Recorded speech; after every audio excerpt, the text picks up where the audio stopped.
Shirt show. All right, let's go. Shirt show! Talking shirt! Shirt show! Talking shirt! Shirt show! Talking shirt! Shirt show!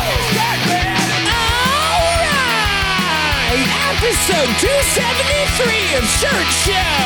We're talking with Josh from Ryonet in Oregon! Let's go! Hey guys, if you're new here, my name is Dylan. I'm the owner of Upstate Merch and the host of the Shirt Show podcast. My guest host today was my buddy Timboslices. He is just a rad dude. He's a designer. He's into screen printing. He's been on this show before. He was on an episode that I had recently with David Hardy. So go check that out. We got the opportunity today to talk to Josh Wells from Ryonet. He has been in the industry for a very long time. He said something like 30 years. So he knows his stuff with screen printing, got involved with Ryonet, does a lot of sales and education. He has a lot of videos on the internet.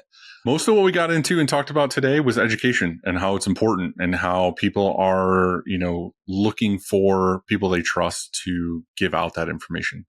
Ryonet has been a company that I have respected for a really long time, mostly for the educational content that they put out. They put out so many people that we have interviewed on the Shirt Show have talked about how they've learned how to print from Ryonet videos, from Ryan Moore, from all the other people they have on that channel. So they have been somebody that I, with the Shirt Show, really wanted to partner up, and they are a sponsor of the show now as well, because of the fact that I respect the content that they put out and how they are trying to push this industry forward. So I appreciate you, Ryonet, and I wanted to have this episode to talk to Josh to let the rest of you know kind of how that works. If you enjoy this show, the best thing you can do to support us is to share it. Talk to your friends about it. Go on your Instagram stories and show me what you're printing or if you're driving, screenshot. I want to see. If you could share it, that would be great. If you like and subscribe, if you're watching this on YouTube, it does wonders for us. It helps us push out to new people, which is the goal. So I'd really appreciate it if you did that. Thank you. This show would not be possible without our amazing partners. Frank. It all starts with a screen. Whether it's new stretches or restretches, Frank and his team do it the best. To find out more, go to graphicscreenfashion.com, greatfuckingscreens.com, or ffffrank.com. Cleaning screens is no fun, but EasyWay makes it way more funner. Their line of eco-friendly chemicals and equipment make reclaiming screens a whole lot easier. Right now is a great time to check them out because they have a new monthly giveaway where you have a chance to win $250 in product credit. Head over to easyway.com/giveaway to enter today. EasyWay is the easiest way. GraphX is your source for production-ready digital art and remote art staffing. They can help any size shop from just starting out to enterprise level. Looking to add a hero to your art department? Check them out at graphxsource.com. Just had a great phone call with Nick Wood the other day about how, the difference between having a dedicated artist or using a la carte. So if you didn't know, you don't have to use them for monthly services. I mean, obviously you can. You can just do an a la carte option. If you need help with a couple jobs, if you have something sim process, or if you just have regular spot color stuff that you need help with, you can just have them do one piece if you want to, and you can pay for just that one. So go check them out. They also do a lot of digitizing services. They're well known for that. SNS is your premier partner in the apparel industry with one website, one purchase order, and 14 distribution centers with over 100 beloved brands. You can streamline your ordering and hit free freight faster than ever. SNS has 1 to 2 day shipping with the lowest error rate in the industry. Be sure to order your blanks from ssactivewear.com. SNS also is adding a bunch of new tools that is helpful, and they have all kinds of stuff like contractor networks and whatever. So be sure to go to SNS and check out and poke around and try to look for some of the new stuff they're adding. Today's episode is brought to you by American Apparel, makers of the iconic 2001. Soft, fitted, and always in style, this shirt has been the go-to for brands, bands, and print shops for decades. If you want a shirt people actually want to wear, start with the iconic 2001. Also, for Gildan's sake, if you haven't read the article yet or checked on or you live under a rock, Gildan and Hanes just merged together. So Gildan acquired Hanes. So it's a cool article. Go check it out. For over 90 years, Stalls has been the leading choice among apparel decorators for their heat transfer materials, heat press equipment, and custom transfer services. Not only do they offer some of the best products, but they are always looking to innovate and educate our industry on all things heat press.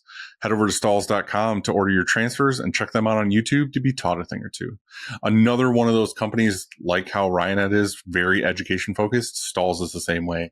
So again, I really trust these people to help us out with things because they are very education forward and they know what they're talking about. So if you need any help with anything that has to do with the heat press, check out stalls.com. And our guest on today's episode is Ryonet. Ryanet's always been that solid go-to resource for screen printers. Not only are their supplies super reliable, but their network of education and support is next level. Whether you're figuring things out or fine-tuning your process, they've got your back. Check them out at screenprinting.com. I do want to say a couple things, just short show related. We have a brand new website. We went through and redid a ton of stuff. We put a lot of work and effort into it. Some of the things that are on there, we're starting to add events that are happening in our industry. There's a shop hacks page. So we are compiling, which is taking a really long time, but it's coming. We are taking every shop hack we've gotten on the show and we are putting them on one page, one resource.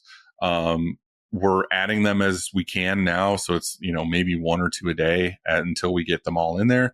But if you want to go through and read them and check them out, we have the hack, we have the video and timestamp where it was in the episode. And we also have who supplied us with the hack. So go to shirtshowofficial.com and you can check that out. Another thing that's cool too that we recently added was the Shirt Show newsletter. It is a weekly newsletter written by me. It kind of just gives you some information on how things are going for me in my shop, but also I add a shop hack in there.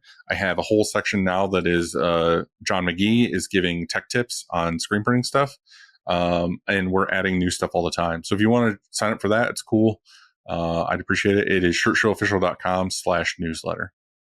And lastly, if you are new to the show and you're new to this industry, or you're not new, but you want to have a better network of screen printing friends, go to shirtshowofficial.com/Discord. You can join. It's totally free. It is a community of printers and embroiderers and designers and whatever, all industry related stuff that can help you out. And it is troll free. We moderate it and kick people out if they're assholes. So it is a safe space to ask questions and get good answers. So again, go to shirtshowofficial.com/Discord to sign up. I appreciate you all. If you can support the channel, that would be great. I hope you enjoy the episode. Thank you very much. What up, dog? Hey, yo. It looked like you're listening to the new Linkin Park album or something. Oh, fuck yeah, dude. Dude, when I was younger, there was it was in high school, everyone was like, you look like Chester Bennington. And I was like, really? Okay, I'll take it. And in one of my classes, someone photoshopped a picture of me and Chester Bennington, arm in arm. Together. And they put it on the whiteboard and it just stayed there for a whole year. It was That's great. Yeah. We did some photoshopping here yesterday. Brian and Sarah that both work here. They did their pregnancy photos or something, because Sarah's pregnant. Oh, word. Brian, there's all these in a field pictures and stuff of them holding the belly and all these other things. Well, in a couple of the photos, Bill replaced Sarah's head with my head. So it looks like Brian's just holding and kissing my belly, and sick. It's pretty good. So sick, dude. I told him, I was like, I just want to reenact the whole thing though. Take my shirt off. And you just be pushing your belly out, yeah, and he's just kissing my belly button and whatnot. He's just bending over in a field, Mm-hmm. That's good. Dude, that's awesome. That's super awesome. How's shit going up at the shop? Good. Just literally chugging away. It's kind of like that lull in August before it hopefully gets busier in September. So we got a little bit of time to kind of tweak some things, but nice. Yeah, been doing good. Did a bunch of live prints. Cool. I've just been kind of hanging out. I got some of those samples in the other day from the episode I did with soft goods. So I'm excited to try those out and look at those.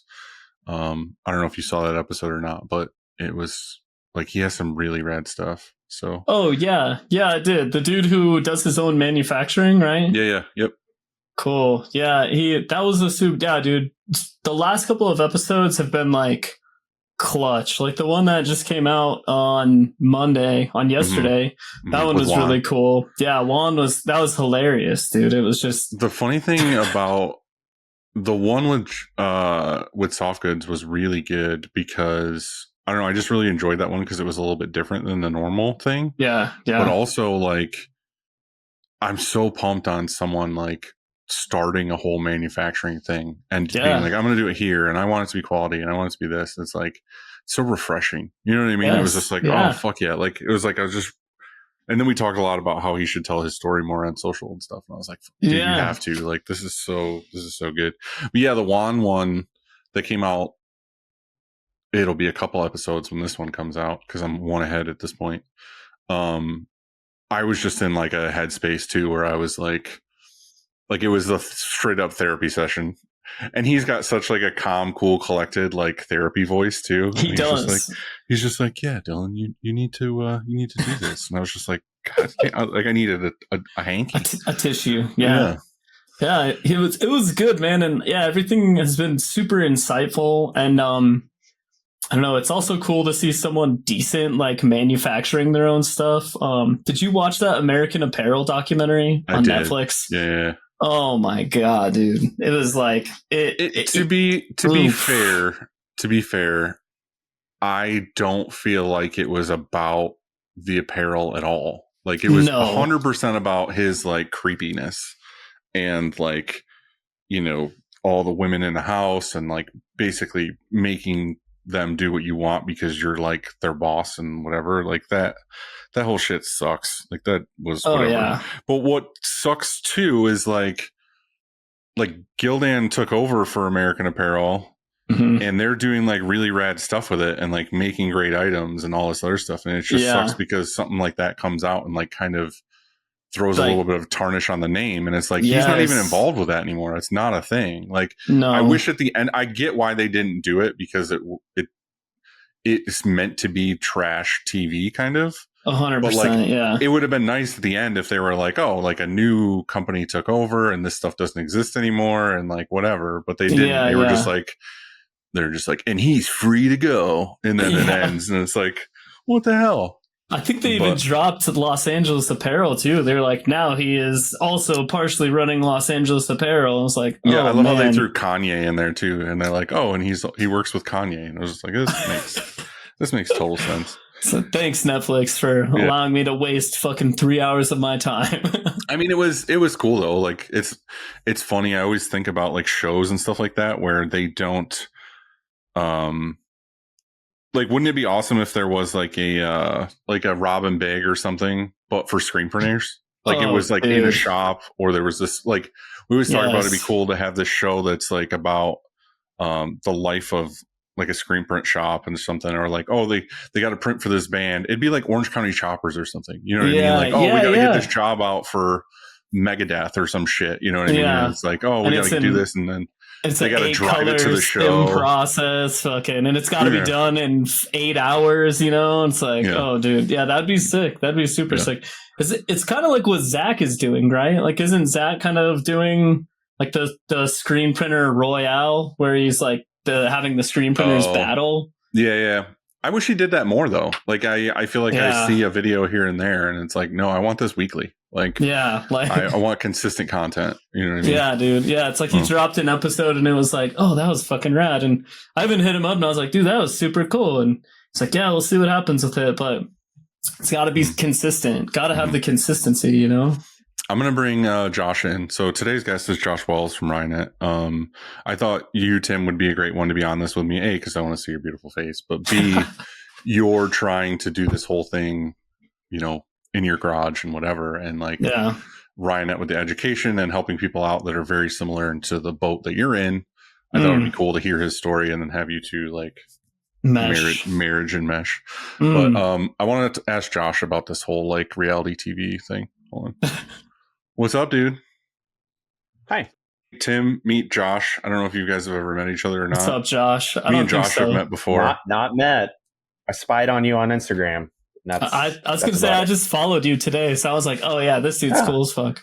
Thank you. All right. Well, now we're all Yeah. together.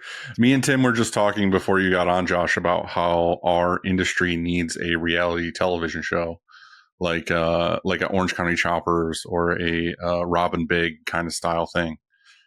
What's your take on that too? Because you've done a lot of like video and stuff for Ryonet. Well, wouldn't it be rad if it followed like a cool shop where it was like, oh, we got to get out this like Taylor Swift merch, and then this is the blah blah blah, and this whole thing, and then it trailer catches on fire, or like all this shit. Like I would love it. I would love to watch that trash. You know what I mean?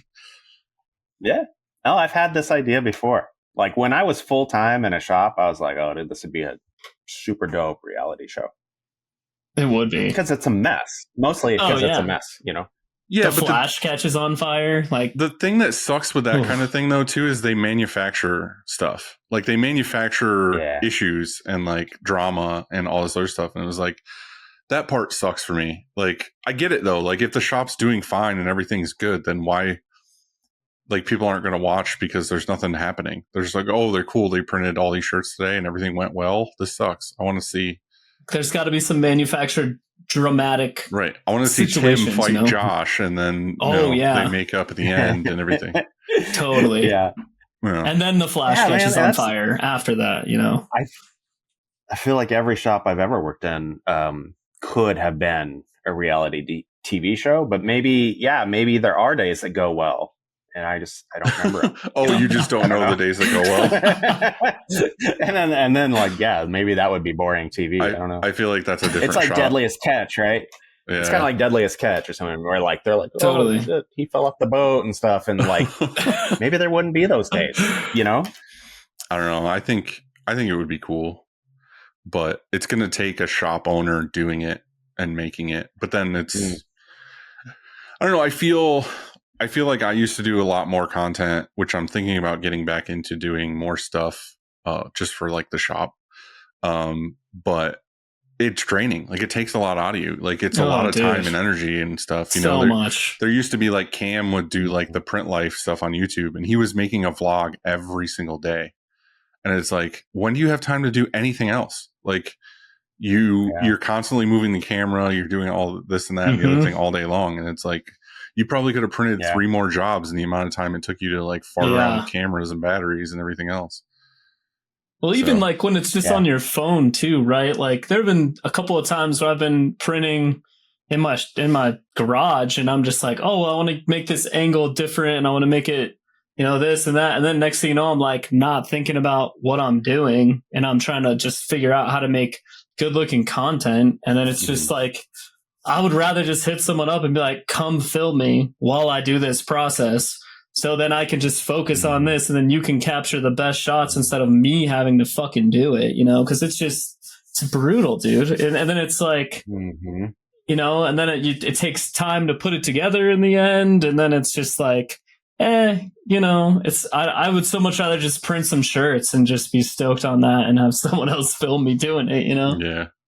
I feel like the Ryonet video vibe changed when you started making content, Josh. Like are you filming your stuff yourself? Yeah. 100%. Yeah. I think that's like the other ones were all like, oh, hey, this is this thing and this and that and the other. And you're just like, nah, dude, fucking, I'm not going to talk. You're going to watch me from over here. Yeah. Like, and I like it. Yeah. I like it. And the ones I talk on, don't do as well. Quite honestly, I don't think people love to hear it. I mean, I think they'd rather just see a little of the vibe and be good with it. I hear a lot of conversation from shops I talk to about who am I marketing to right now in social? Because like not only you putting all the effort in, like who exactly even is receiving it, right? And so that I think that's why you're seeing a decline in some of these folks that used to do a lot, like whoever, Golden Press or whoever. Like I just think they're like, who is this even going to? Like, am I just showing off for other screen printers? Yeah, I'll say something that some people probably won't like or whatever, but I feel like a lot of the people who make content, and I'm guilty of it too, like in the earlier, before I learned like what to do and what not to do and whatever. And that's probably why I stopped making as much as I was, is you kind of get making content because it's fun and you like doing it, but then you start to get the attention of some manufacturers or some ink place or some whatever, and then they're like, oh, we'd love to send you this ink. And then the problem is that they get that taste of like, oh, cool, this place wants to send us free ink, or they want to send us whatever, a sample kit or something. And then they just like every fucking post is like, oh, try out this ink or whatever. And it's like, this isn't what I signed up for this channel for. Like I want to watch you screen print, not like it's a commercial every time I get on to watch your video. Yeah. And I feel like a lot of these people are like, all right, well, I'm going to make this. And then, oh, hey, by the way, you try MeUndies. And it's like, dude, what the fuck? Like, I just want to watch you like print shirts, and I want to see like real shop shit. And again, like that was my downfall to a degree, is like I was getting more attention from other printers than I was from customers. I mean, I got a lot of customers, but also like I was getting a lot of feedback and like constant DMs from other printers, which made me want to make more content because I liked having these conversations with other printers. And then I got to the point where I was like, who am I making this content for? Like, this isn't pushing the needle on my business. Like, this isn't getting me more orders. This is just me making shit. This is just me making like print porn for other printers. Yeah. Like, this isn't doing anything. And there's like a plus to that too, right? Because it's like, yeah, you get to kind of show off a little bit, but and which is nice. I mean, one thing that I have really tried to start doing with people who want to print with me is try to be like, hey, let's collaborate on this reel. Like, let's be collaborators. Yeah. So then like you get more reach, right? And I found that is super helpful, where it's like, hey, let's sit down, have a cup of coffee, plan out how we're going to do this, and then shoot it, and then, whatever, post it. And then I find that is such a nice way to get in front of a different audience also. So you still get to show your process, but the next thing you know, like your clients' customer base or, viewers or whatever starting to then they see you and what you're doing. And it's like, oh, who's this guy? And then they stumble onto your page and they start seeing, and the next thing you know, it's like, for me recently, that's led to like a lot more reach, which is, it's wild. Josh, do they give you, does Ryonet give you any kind of game plan, or are you just like, I'm going to do this and I'm just going to keep documenting stuff? Right now, basically since the beginning of the year, the game plan is all mine, which is, I mean, there's really no game plan. It's just me. Whenever I'm doing anything screen print oriented, I'm recording it. And that's it. And then when I go to post the reel, I bring in Ryonet as a collaborator, and then they accept it. That's it. So, I just feel like what's been working. No real game plan. Yeah, but I mean, I think that's the way to go, though. Like, in reality, is like a little bit of a mix between Tim and you. Is like Tim's making a game plan only because he wants to collaborate with somebody, and it's not like willy nilly, like the house is on fire. Totally. But it's also organic and like, well, this is what I'm going to do, and I'm going to film this and whatever. But it is what it is. Yeah. Like, if you fuck up, you document it. If you, I think that's the good stuff. And lately I want to make more and more content that's like for the audience, like for the customers. Yeah. Like, I do it's hard for me because I don't know. People are always like, oh, why is that hard for you? You do a podcast and you do this and you like speak at things. I'm like, I hate it. Like, I'm totally fine right now because I'm having a conversation with you two. Totally. You know what I mean? Like, I'm not having a conversation with like thousands of people who listen to the show. Like, I'm just talking to you two, and it's fine. And then people are like, oh, you want to come out and like speak at ISS or whatever about this topic? And I'm like, all right, absolutely cool. And then not. I go do it. And I'm like, why did I fucking sign up for this? Yeah. Like, I can't imagine that. Like, honestly, I mean, I'll do classes or, something like that. And even standing in front of 20 or 30 people, I'm like, I don't know. This is a lot. The problem is I've done it, but it's weird. Like, I just want to talk. I just want to be that guy like you see in like a movie or something where he leaves the podium and like puts his arm up and he's like, oh, let's just like talk. Like that's what I end up doing. Like I prepare this whole thing of bullet points, and then by the time it's over, I'm like, I didn't even look at these. Like I have no idea what I talked about. I probably just like made jokes the whole time and whatever. But Do you just go blank? yeah, that's what I mean. I just like I go like I have Me no too, idea what yeah. I'm talking about, and then I just like ramble on about some shit. And Yeah. I mean, luckily it's worked out, but still, it's like it's I don't know. So the unscripted thing is definitely I'm pretty sure I stayed on track. I don't know. Yeah. I don't know. They didn't pay for it, which was good. So, I mean, if someone paid for it, I'd feel bad. Josh, do you mainly do like educational stuff for Ryonet that you post on? I think I've seen your face in a couple Ryonet videos for sure, but like what do you focus on specifically for your Instagram or social content? So my social is, like I said, just pretty much focused on if I'm doing anything screen print centric, I guess it's with the intent of kind of just showing off like the day to day of somebody who was actually doing that crap, you know, like, as opposed to maybe prettying it up. Right. Like, I think that was kind of my original intent that when I started doing more social, really at the beginning of this year was just full transparency. Ryonet was, you know, having a couple hard months. Things were low numbers. Screen print felt hard, I think, industry wide for everybody. And I was like, screen printing's rad. Like, and I just was like, I'm going to start doing my own stuff. I just felt like there wasn't enough spotlight on just like the day to day radness of screen printing. I agree. Yeah. You know, throw some heavy riff over the top, like something that maybe a screen printer may like. You know, I know not every screen printer is me, but I'm just like, okay, like I'm just going to do my thing. And it's never to throw shade on Ryonet, obviously, but like, I didn't really feel like I was getting that from Ryonet. Like I wasn't getting the videos maybe I would share. They make rad videos. And obviously more professional than myself, but I was just like, I want to show like me with like gloves over my shoes, so I'm not getting ink on my shoes. Like that's something a screen printer would do. Like, you know, I want to show how I coat screens, and like it's funny. Like, totally. I don't know jack shit about cars. Like I love driving cars. I've always been into motorized vehicles. I have multiple motorcycles, four-wheelers, all these other things, but I've always my entire life had an older brother and a dad and a stepdad, and I was the youngest. So it was like anytime my shit broke, they would just push me aside and be like, oh, we'll fix it. But the thing is like one of my favorite things to watch is Motor Trend.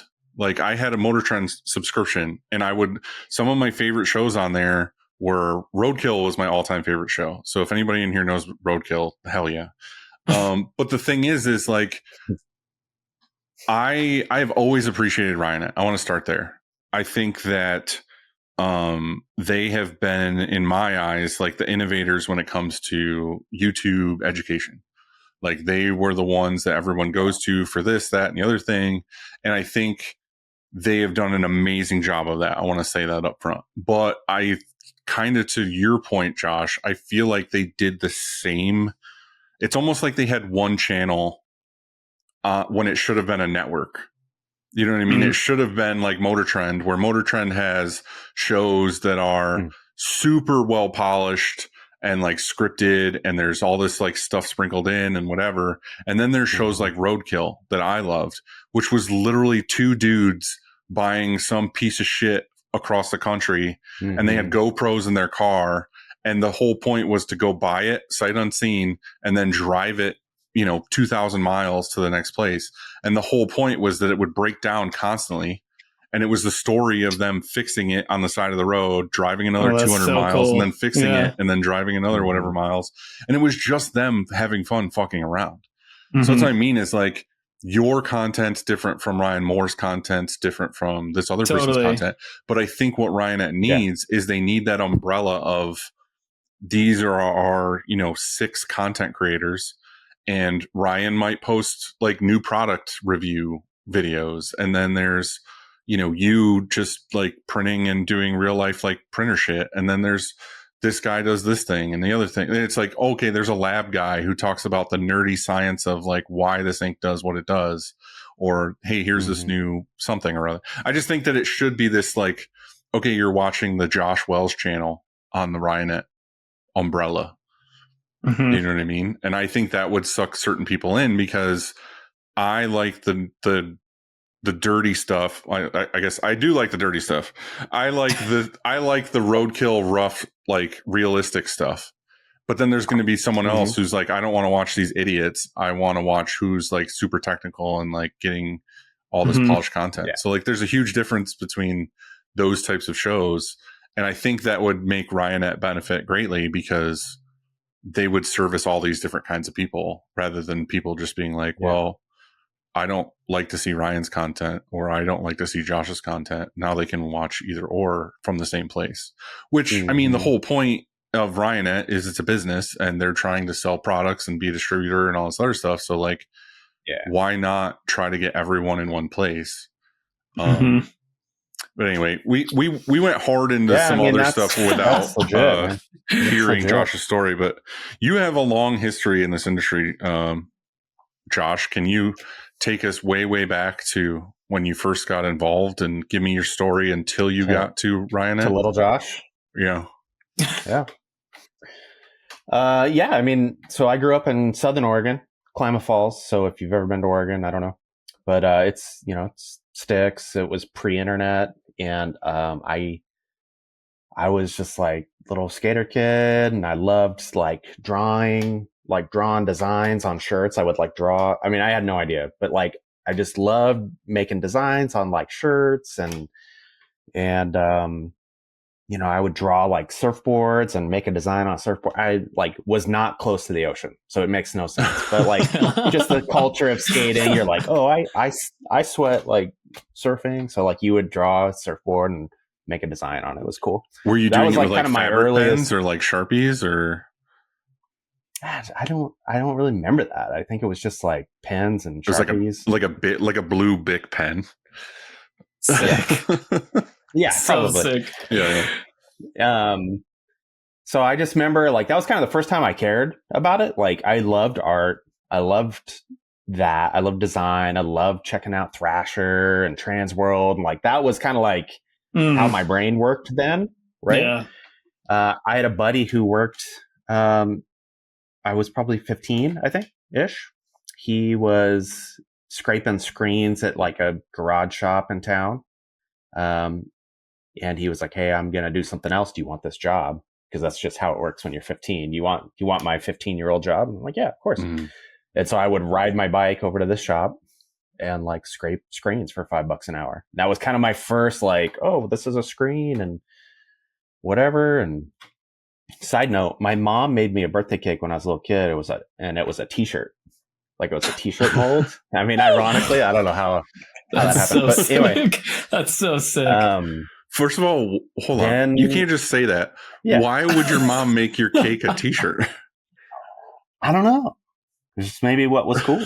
Maybe like it's like happy birthday, Josh. That's sick. It was like okay. A t-shirt, and I don't even remember what was on it, but it's my 6-year-old kid's birthday. I think I'm going to make his birthday cake look like a pair of jeans. Like I think it was more like, hey, you could make a shirt, and just like, if you bought a shirt with a design on it, you're like making the happy birthday on the shirt. Okay, so you could probably still market this. I mean, your mom rules by the sounds of it. Yeah. That sounds rad. That sounds so rad. Oh yeah. So, I took this job scraping screens and using chemicals that no 15-year-old should have been using, and I asked them to show me how to screen print, and they were like, no way, dude. Like you're a child, and no. And so it kind of like made me embittered, or like a little bit like, what the heck? And like there was a legit screen print shop in Klamath Falls running autos. And so I just started knocking on their door like all the time. And like, you were like, screw this place. Applied. Yeah, I'm like, dude, these guys aren't going to teach me. I'll show you. Totally. Like I'll get a job. And I had some buddies that worked there, and so I thought I had an in, and it took me a while to get in, but I finally got a job, and it was like a summer job, And then I was working part-time, like when I wasn't at school. And then my senior year, I actually homeschooled so I could work the shop. And that's where I basically kind of got my first experience. It was called Living Epistles, which was they were like a Christian bookstore kind of shirt, printing company. So they'd make like God's Gem and stuff like that. And it was basically pre-internet, basically catalog sales, right? So like a bookstore would get the catalog and be like, dude, we want this and we want this. And like, oh, cool. And like, we would fulfill it. Wow. And so when you got in there, did you start off doing scraping screens, or were you like learning to print? No, I think I was pulling shirts. I was on an auto, like a really old M&R. Yeah. That's cool. But it was the dopest job, honestly. Yeah. Like I reminisce about the job quite a bit because it was the kind of place that gets you into screen printing for life. Right. Like we would goofing off, boxing in the back. Like we'd put gas masks on and like have boxing matches. We'd golf on our breaks. It seems like something that would like, happen in the back of a Christian screen printing shop. 100%. Oh yeah, dude. It's totally everything you're imagining. But I mean, it afforded me so much fun and freedom, and like I loved it, and I was hooked for life, pretty much. So, how long were you there?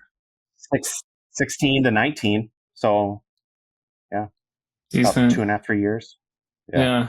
But yeah, that's where I learned to like operate a press. And what was the depth of the prints that you were printing? Were you doing was it all just spot color stuff, or was it just like it's all? All spot, like one color, two color. Okay. Like a picture of Jesus, like totally everything. 8-color sim process. Yeah, dude. Okay. Like it was a lot of like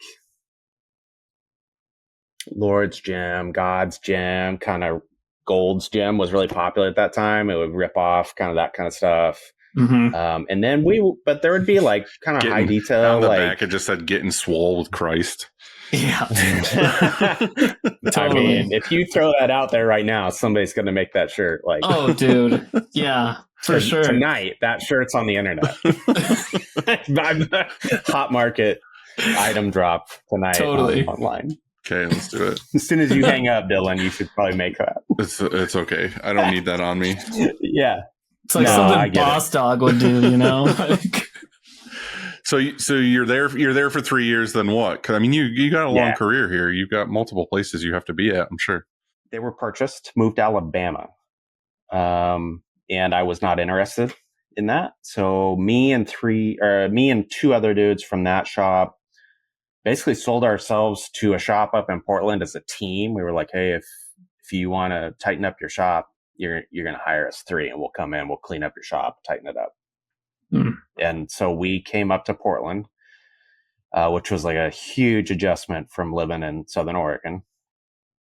And yeah, I was like 19, moved to Portland, moved into the shop called Pacific Printworks was what it was called. It was owned by Satan. It was like the worst place ever. And I was there for about like 2 years. And they were running like big Alexon ovals and a couple precision ovals, a couple other presses, big numbering presses. We did a lot of like Jordan numbering, Nike numbering on jerseys, lots of synthetics, lots and lots and lots of sports synthetics. We're in Nike, Adidas backyard. So we were doing a lot of that stuff. We were doing Janssen swimwear, kind of that super stretchy like stuff. They were going to sew these panels into swimwear. Interesting. It's really difficult to print. But what's really cool about that is you cut your teeth on, somewhat basic, like probably cotton or 50/50 shirts with plastisol ink or whatever at the one place. And now you're going to the complete other end of that spectrum of like, all right, we're doing like low bleed, low cure inks on polyesters and nylons and, all this other stuff. And then, but that was the majority of what they did, was that kind of thing. Yeah. Lots of Nike. I mean, just shorts, pants, sweatshirts. And I'm sure there was like other stuff intermingled that I'm just not remembering. But what that I'm was saying like is a that lot like of my focus. that's like giving you a lot of, you know, education and street cred for like the next place, because you're pretty well rounded at this point. So what comes next after that place? Yeah, I owe a little bit to that place, even though it was not the best. I mean, I certainly owe some knowledge to that spot, and that was like pre bleed blockers, and like, I mean, you had poly white, and like that was it. That was what you had. You know, like if you were printing on poly, you used poly white. You didn't have like a barrier black or a armor gray or any number of other you know, style of, you know, athletic facing dye blockers. So were you doing Just like didn't exist. cut and sew stuff to where you were like printing basically like pieces of material and then it would go to get sewn? Yeah. Oh wow. Yeah, exactly. Okay. So, and not all the time, but yeah, a lot of it would be like a panel for a swimsuit, and you would print, you know, not Speedo, but a logo or something on there. Yeah, some logo, you know, or oh wow. And then it would go to get sewn in, because you couldn't print it once it was sewn. It would be double layered. It would be puckered up by the, you know, like wherever there was like elastic sewn into the seams, it would have been too puckered. Totally. So we did a lot of that kind of stuff. You know, we did a lot of porthole mesh for football and other stuff. Were the runs pretty big? Was it like hundreds of pieces at a time? Yeah. Wow. Yeah. Oh, fun. Yeah, quite a bit. Actually, I mean, it was, parts of it were really fun, and I was young, and so like there would be like a hot Jordan thing. Oh my gosh, we had to print this Jordan, whatever. Like, you know, and I'd be like, great, let's print all night. Like it was great. Yeah, dude, now I would never do it. For sure. Yeah, you were young and dumb at that point. Yeah. That time I'm like, perfect. Let's go. So what did you do next after the Satan place? From there, things started kind of falling apart there because of just like, I mean, it was just ran completely illegitimately, and you know, you start kind of waking up to the fact that like, oh, some of these people are not getting paychecks when they should, and so you move on, right? And so there was another shop in town that I had always heard was our worst competition, and this and that, and you start waking up to the fact that like, oh, actually they're the legit shop in town. And so I moved on to this shop. It was called Oregon Screen Impressions, which is still a really nice shop here in Portland, Oregon. And I think when I went to OSI, they were like 3 to 4 autos and some manuals. And I owe a ton to OSI for like just knowledge and learning, and like they really showed me how to screen print from then on. You know, any gap I had, there was a lot of gaps, and they filled a lot of them in. So I do appreciate that. Nice. They grew and grew. We moved to, I think they had moved once previous to me landing there, and then we moved to a much bigger shop and expanded to 6 autos and 6 manuals. We had a space where we were running number machines before like just buying a bunch of vinyl was as popular. You would run like a number machine, inline number machine. You would like number all the jerseys by hand.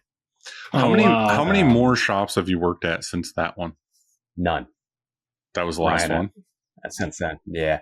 So I was at OSI for about 15 years. Oh, okay, damn. And, you know, I was like a legit just in the trenches press operator for 2/3 of that time. And then towards the end, I was managing the shop, doing production manager work for them. And, but yeah, learned a ton there. That was more kind of the shop where like you on any day could do discharge, and then you might be experimenting with silicone or a lot of different stuff. Well, one of the things I want to ask you, Josh, is like, I haven't personally experienced this other than I worked at one other place before I started Upstate. But I've always told my employees too, is like, and I feel like a lot of our industry has this thing where I personally as an owner feel like it's a trade. like I feel like if you learn how to run an auto or you learn how to manually screen print or do this or that, like to me, it's like a trade job where now you have a skill. Like you can pretty much travel anywhere in the world and go to work at another screen printing shop because they are looking for somebody that has some kind of knowledge or education on these things. And then you come in and you're like, okay, well, I'm X skill level or whatever.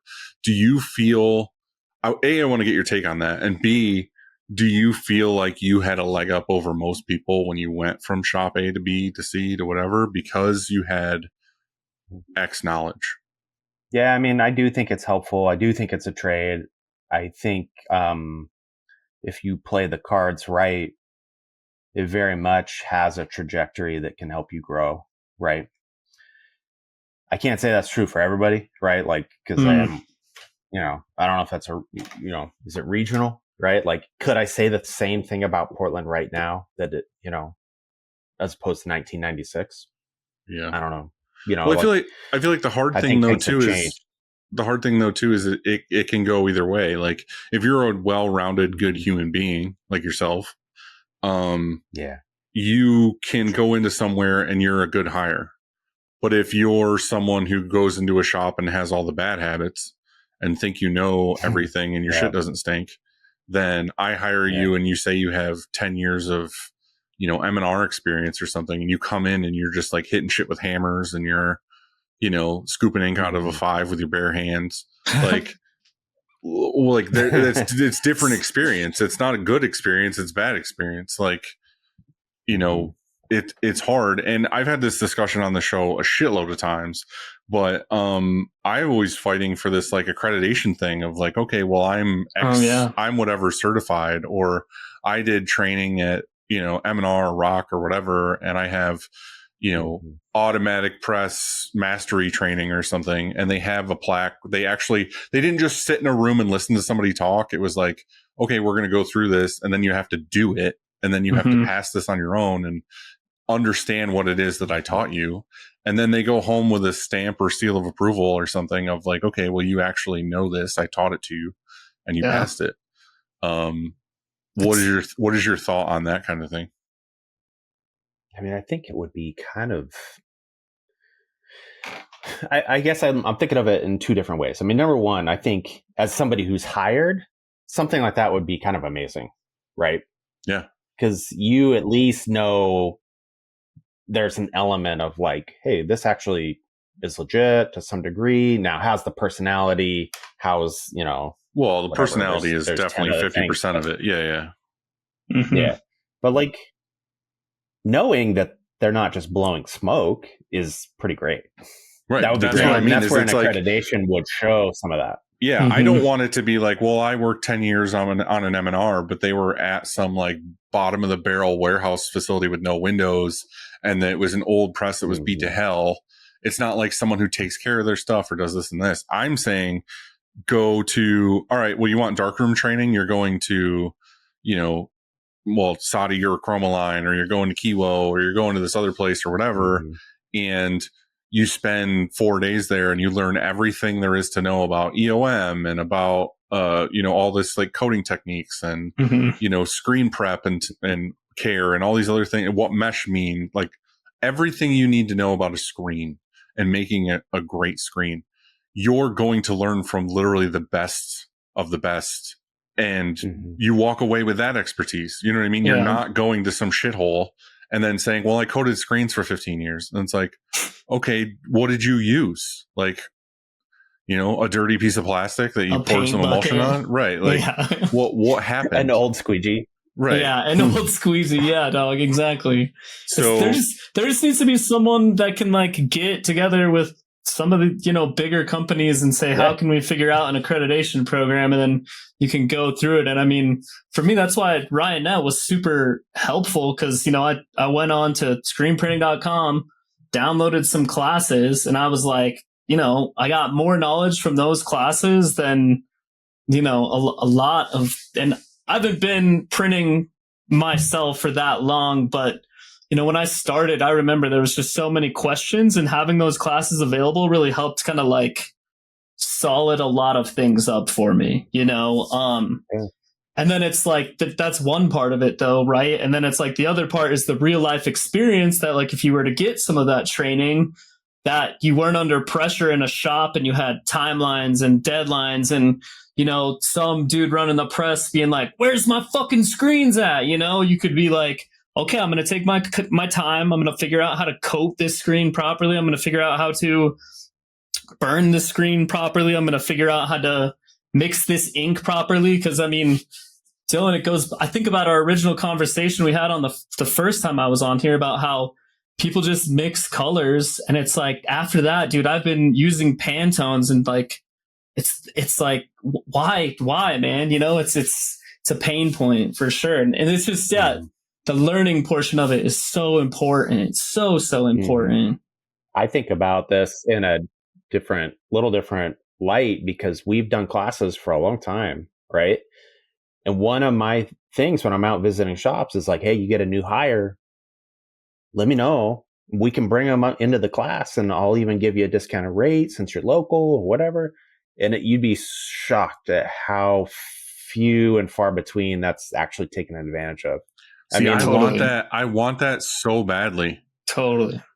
The thing is like, again, like Ryonet has a space, like they are doing a lot of 101 classes or whatever, where it's like intro to screen printing, or you're learning how to code a screen, or you're learning how to pull ink through a screen or whatever. Is like, I'm at a different spot where I want like advanced screen printing on an auto training. Sure. And I want to be like, okay, well, every new operator for the press or, puller or whatever, like, okay, I'm going to send the 4 or 5 of you or whatever it is at a time to a facility for a week. And you're just going to like learn everything to do and like pressures, angles, like all these things. And we did the Shirt Show summer camp and spring break, which is just about white ink. Like, you're there for a day or two and we're just going to learn like the best way to print white ink. Because the thing is white ink, you could just print just white, or it's mostly about like the underbase. Like if you have a good foundation, the rest of your prints will look amazing. Like all the top colors, like everything else. So we wanted to make one class that was very specific about just printing the best possible white by starting out with like prepping the screen, coating the screen. We had, Kevin in there talking about like EOMs and getting the right whatever. And then it's like, all right, are you using standard thread or thin thread? And then this is how you get, the proper stencil. And then, okay, that to the press. All right, what are you doing? What Duro are you using for a squeegee? All right, well, we like to use the 60, 90, 60 or whatever for our white. And then, okay, well, what angle? All right, what pressure? And, all these things. And it's like, all right, well, this is what is producing the best possible white, because I can't remember who it was at the time. It wasn't John McGee but it was showing like, all right, well, let's just throw it in and print. And then let me throw it in and print with ours.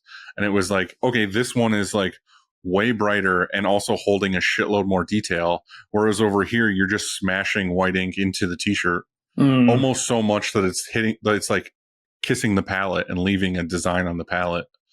And then like you're losing all detail, everything else. So it's like, all right, let's do a class on this specifically. But what I think would be cool is like you left something like that, but you actually did it. You didn't just stand in a group of people and be like, oh, that's interesting. And then you walked away. Yeah. Like hands-on class, like a hands-on class. Like okay, you set up a job and print it, and then you're going to have a teacher at the end that looks at it and grades it and is like, okay, well, you sucked at this. Let's do it again. What do you need to do? Like, you passed it.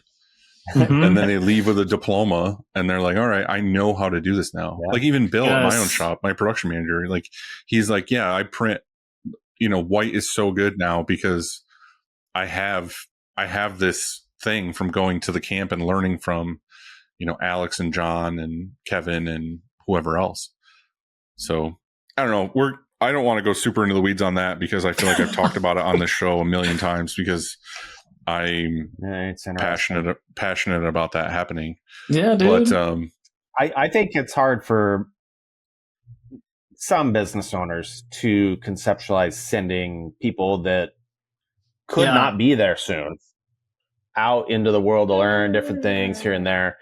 They could come back and benefit the business, or they could peace out soon, right? And I think, obviously, I don't agree with that. let's say they do peace out in a couple months. Well, great. That was an investment in that human, right? And that's Yeah, that. but there's so Like, many but there's so many they other things could. that go hand in hand with that of like I would rather have people in my shop have those credits and pay them well to keep them here and know full well that we are producing the best possible prints that we can be instead of having jobs every other day that are going out and the customer's like, oh, this looks like shit, or oh, these all bled, or you know, this was wrong or whatever. And it's like, how many shops have those issues? Or because even the person printing has no idea what they're doing. Questioning. Yeah, exactly. Like they get the work order or whatever, and they're like, dude, it goes to confidence, right? Because like if that person isn't confident about printing that, it's already going to be a fucking disaster, you know? And it's like, or maybe they don't even know that it's going to be an issue, right? Like it's, I mean, I run it all the time just with education around, like, let's say dye migration. Like, if you're new enough or nobody's ever taught you, like, you might not even know that there's an issue until like it's way too late. I mean, just even stuff like that, where you're educating somebody on the fact that like they have to be heads up on a thing. Maybe you haven't been there yet, but guess what? When this thing is on your plate, you need to pay attention. It's a lot. That's a big deal. I just think as the owner, you're paying for it in other ways. You know what I mean? If you have an for inefficiency. Yeah, if you have an undereducated press operator, you are dealing with a ton of like mess ups and issues. And also you're probably not that efficient on press, or you're spending more money in ink.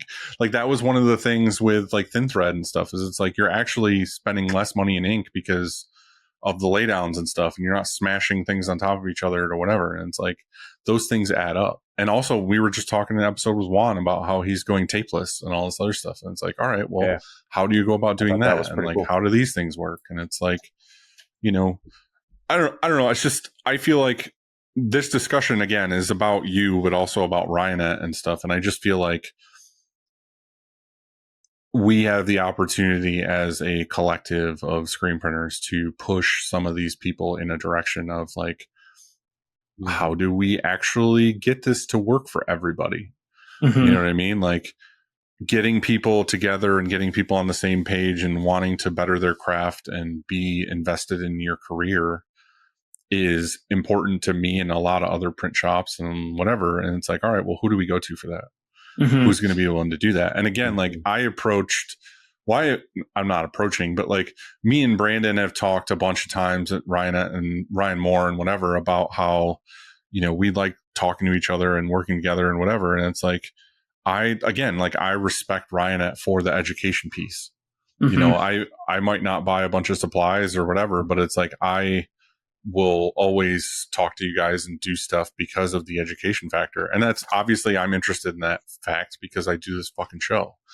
And I don't know. So anyway, I want to go back to your story, Josh. You end up at Ryonet. How? Why would you go there from that print shop? So I basically started burning out. I mean, short and simple, I was just burning out on like being a human in a screen print shop. But you had to find something to do with that knowledge. No, I mean, so it's kind of a long and winding road, so I hope it's not too crazy. But I basically was in a shop where like there was just like this feeling of like being crushed by a wave all the time, right? Like running production, doing my best, but like sales would oversell, right? There was a lot of just kind of Wild West tactics, sales wise. Like, so we would end up like shoving rush jobs into like a very packed schedule, right? To maybe win a customer, right? Or take a job at a very low margin to have the notoriety of their name, right? So there was just a lot of things in that shop that I think I would imagine are much different now. So I'm certainly not trying to throw shade. Like they're still a great shop and they're still around. So that says something. But at the time it was harrowing, dude. I mean, to run that shop. And at some point I just got to the point where I was like, I am tired of working with dope addicts and burnouts and, want to be rock stars and people who still think they're going to go pro skating. And like, I just like, I'm over it, And so I started going to school. I had just recently been remarried, had just recently had my first kiddo. Oh yeah. And I was like, I need to change my life. And so I was in school. I thought I was going to become a nurse. And I just started leaning into school. But at the same time, I was running production in the shop. And I was basically doing it in the closet because I didn't believe that, right or wrong, I didn't believe that leadership at that company would understand that I was going to school to change my life. Yeah. And so I was like, well, I can't do this. This is not good. Mentally, it was not great. And so I started looking at other places to be. And basically I imagined that it would be a temporary gig, and Ryonet, rose to the top of the list. It was like Ryonet, Midwest, which later became Gremco. There's a local shop here that's just absolutely killer, RC Screen. I kind of thought about them, but what rose Ryonet to the top, or brought Ryonet to the top, was just the fact that they had education. Mm-hmm. And I was like, well, that feels really special to me, because Midwest, you could go ask them like, hey, how do I print this? They'd be like, I don't know. Whatever, like figure it out, buy another gallon, see if it works, buy another gallon. I love that sales tactic. I don't know how to do it, but if you buy another gallon, you might figure it out. You might. Yeah, I mean, that's how it felt, right? And so education and that portion of Ryonet felt really very cool, right? Just very neat. And right.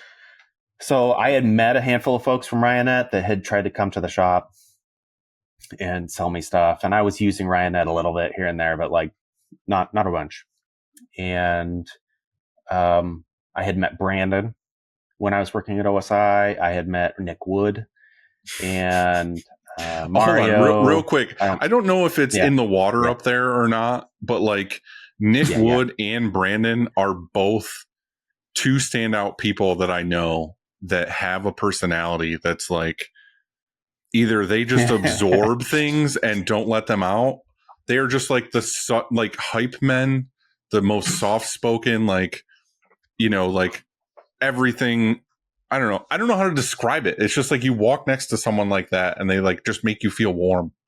Like, I don't know. I mean, you probably have more experience with that. Yeah, but they're pretty. Nick Wood is number people, one on my call sheet for like if I needed a hype man for anything, it would be Nick. For sure. Oh yeah, I mean, yeah. All right, so continue. I called Nick Wood. I'm like, dude, do you think Ryonet would ever have a place for somebody like me? And he's like, oh yeah, dude, like call him right now. Like call Brandon. And I had called Brandon and I kind of thought, well, I'm going to like just feel this out a little bit. And I asked him, I'm like, hey Brandon, I had met him a couple times and I'm like, hey, can I use you on my resume? I'm thinking about moving on. He's like, no. He told me no. He goes, no, you can come interview with me, but no, you can't use me on your resume. I'm like, okay. I mean, that was what I actually wanted. So right. It was it worked out rad. I went up, did a couple interviews, which was unique for me, because classically in screen print shops, it's like, whoa, you got a pulse, you want a pull shirts, cool, come on in, like that was a lot of that culture, Mm-hmm. And so like doing a couple interviews and like caring that like I was a decent human and like I had to do a drug test and like it was just like, whoa, what is this about? I go up, I do a handful of interviews, and I do one interview in particular that sticks in my brain with Ryan Moore and Brandon Schmunk, where they do some mock phone calls with me, right? To see kind of what I know, right? Role playing. It's so nerve-wracking to do that. Oh, it was, yeah. And so they call me, right? And I had never done sales. I didn't know what I was doing.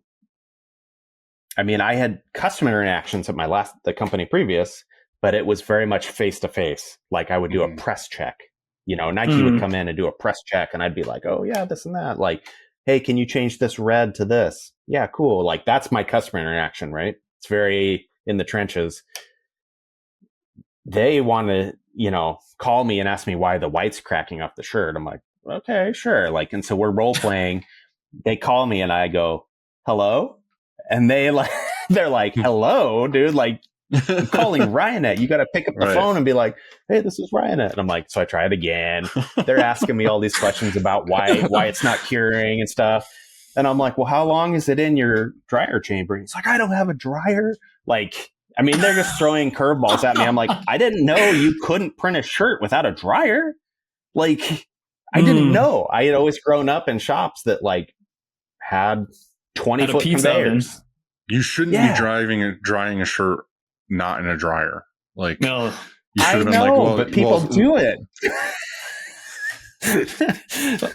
Guilty. You know what I mean? I'm just like, you should have said, should have said, I don't know, buy another gallon. Let me know how it works out. Yeah, exactly. I mean, anyway, it was just such a good, now it's a good memory.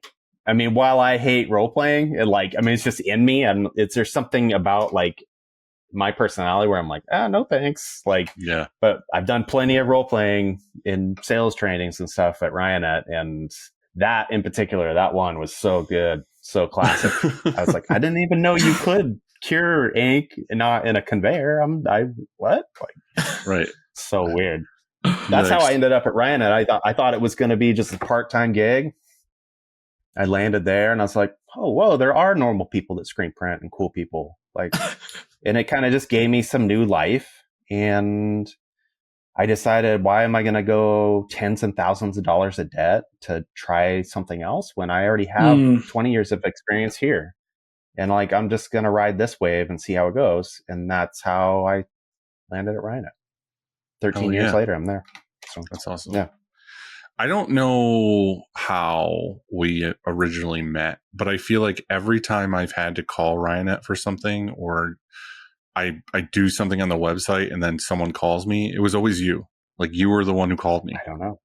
And I'm like we're a smaller team than maybe people imagine too. Yeah. It's me. No, I'm just kidding. It's not just me. But, it's just you. Just Josh. It's actually just me. It's Josh in a room with a phone. It was me and Nick Wood. Now it's just me. No, I'm just kidding. I'm kidding. So what did you do there for the longest time? Like, and I mean, are you still just in the same somewhat role, just kind of tweaked a little bit? No. So my first role there was like basically customer support. And so originally when I started working at Ryonet, I mean, the phones were much, much busier, right? I mean, now it's much more e-commerce. Right. So we do a lot of online, At that point, though, e-commerce, not that it was like so far ago, but like even 13 years ago, people were less trusting of like buying the internet, supplies online or whatever, right? And so, I mean, you picked up a phone at Ryonet and put it down, and it was ringing. You pick it up, and I mean, right. That's how it was when I first landed there. And you could be talking to anybody like, hey, I need a drum of this, all the way to, hey, how do I expose this screen in the sun? I didn't know you had to put shirts through a conveyor dryer. Like, yeah. Or a flash or someone's oven. Flash. Yeah. Can I cure this ink in the sun? Like, I mean, I've heard it all. Oof. I mean, I've heard everything. And you can, and that is the wild ride of Ryonet, is like you never know what you're going to get when you pick up. Mm-hmm. Like, hey, I punctured this can of web spray to try to use the rest of the web, and I couldn't get it out. So I thought there was no,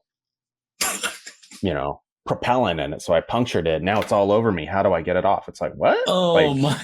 I mean, it would take the wildest God. I got into it with somebody when I was in Georgia, and we were just like kind of pranking each other back and forth about something. I can't remember what he did to me. All I remember was I went out one day when he was printing on press, and I grabbed the back belt loop right behind his butt crack.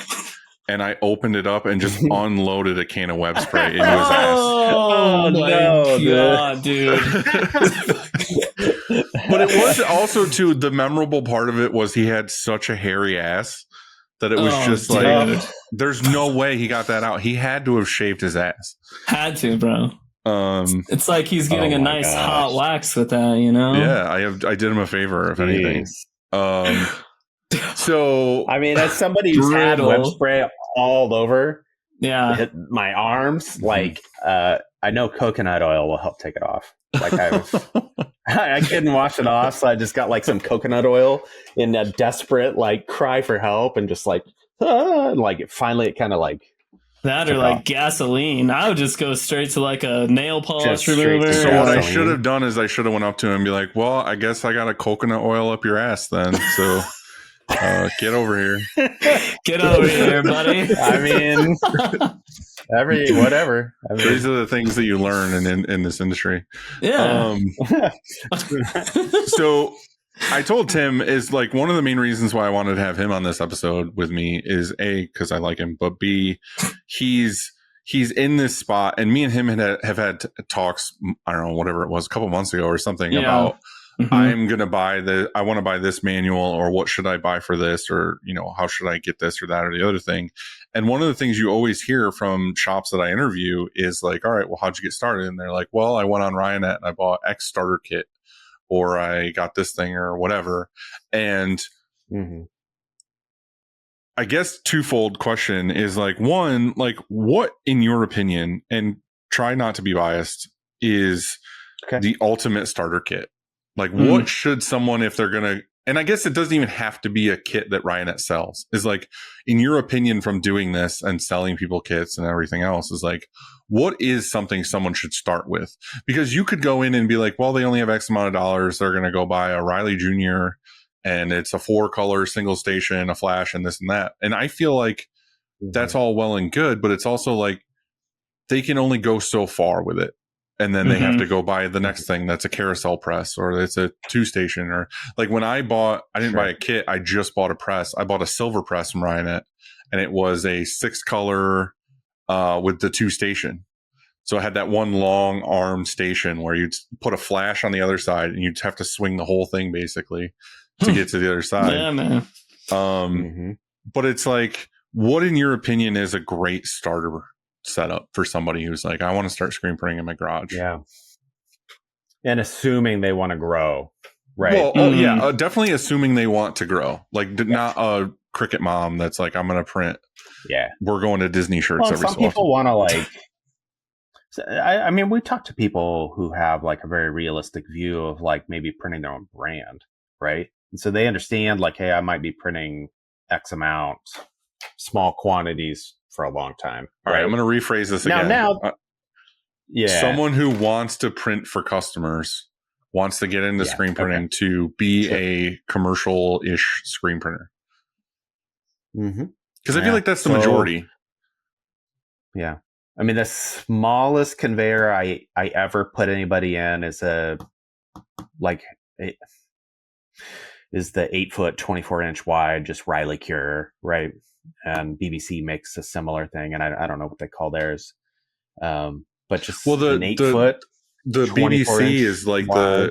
Is that like the Little Buddy or something? It's called. No, it's a little bigger than that. Little. So they do make a Little Buddy, right? I mean, what I try to explain to people when they're looking at a kit, I'm like, hey, let's, you want to grow this, you want to make money. This is a business. You're going to start, courting customers. You're going to start making calls and trying to take business.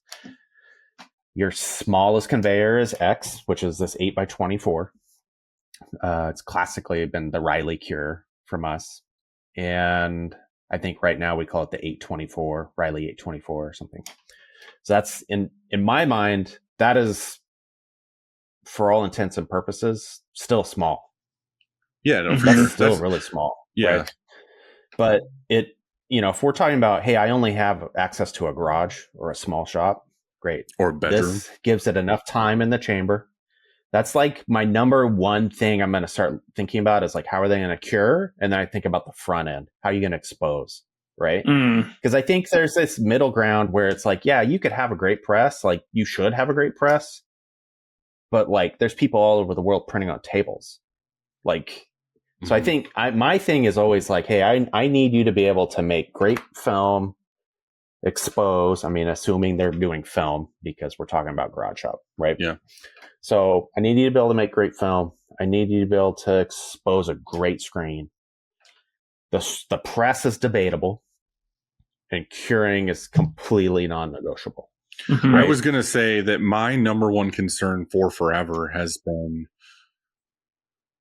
you can do whatever, make a print, however, you can play around with quality and this and that and the other thing. Is like the number one thing I don't want to happen that makes my like skin crawl when a customer would call is, did it wash out? Like, oh, we got all our shirts and the ink fell off or washed out. Like, to me, that is the number one business killer. Right. But that's what I'm saying is that is the worst call you can get from a customer. Like, I would rather all day get a call of like, oh, registration was an issue or this color wasn't right. But if someone's like, oh, they all washed out, you're instantly like, wow, I'm a piece of shit and I don't even know what I'm doing. Why am I in this business? Like, you know what I mean? It's like, it's the ultimate failure. It's the dive on a sword is, I don't know. Yeah. So I agree with you with the dryer thing. The core of the package is going to be that. And then from there, there's a lot of negotiables, right? Like, I mean, yes, I want you to have a wash booth, but if you need to build one, build one. I don't care. Like, you should have one. You know, I mean, I talk to people that are washing screens and, you know, the back pasture. I'm like, that's okay. It's an okay place to start, but you really should try to get a place that like is for this, right? Yeah. It's a place where you can put a filtration underneath. Like, it's a place where like you're not just putting chemicals out. If you're new to the show and haven't listened to past episode, there was always this gripe that I had with people who would say that they, for the longest time, clean their screens at a car wash. Yeah. And to me, that's just like, as a business owner, is like, I would kill somebody if I owned a car wash and there were people cleaning screens in the fucking bay. Yeah. So bad, dude. So bad. I mean, now I will tell you that at my time at Ryonet, you know, somebody will call up. They're like, "Hey, I can't reclaim this screen or whatever." They probably like locked the emulsion on or whatever. And I'm like, "Where you at?" "Oh, I'm in my apartment. I'm using my shower head." I'm like, "Dude, like, why don't you go down and put $1 in the car wash?" I mean, I've told somebody to do it. It's not. I mean, because they don't even have a garden hose. Right? I don't care if they're doing it. I mean, I still care, but like, what gets me the most is the plastisol. Like, if they have ink in the screen still, and that shit's just splattering all over the place, you're getting it everywhere. It's a nightmare. It's going to get on other people's vehicles. It's going to get on the walls of things. It's going to get on people's shoes. They're going to track it back into their car. Like, you're just an asshole. Like, at that point, like, I get that you're like DIY punk scrappy kid, which whatever, fuck it. I've built a washout booth. Right. Like, we were literally talking today about shit that we did when we were younger that I'm like, this is super illegal. Like, I used to throw like Molotov cocktails at bridges as cars drove by. Like, don't do that. But I'm just saying, like, as a business owner, I see things differently in life now. You know what I mean? Like, I see when people like are doing like shitty graffiti on stuff. And I'm like, you don't understand that, like, I scrapped together to buy this building and like fix it up, and you're out here drawing like you know, Homer Simpson in fucking yellow spray paint on the side of my shop, and I'm like, like, you don't understand. All right, sorry, the dad is coming out in me right now. I need to slow down. No, I'm with you, man. Straight to jail with that kind of crap. It's like, all right, so good dryer, maybe washout booth.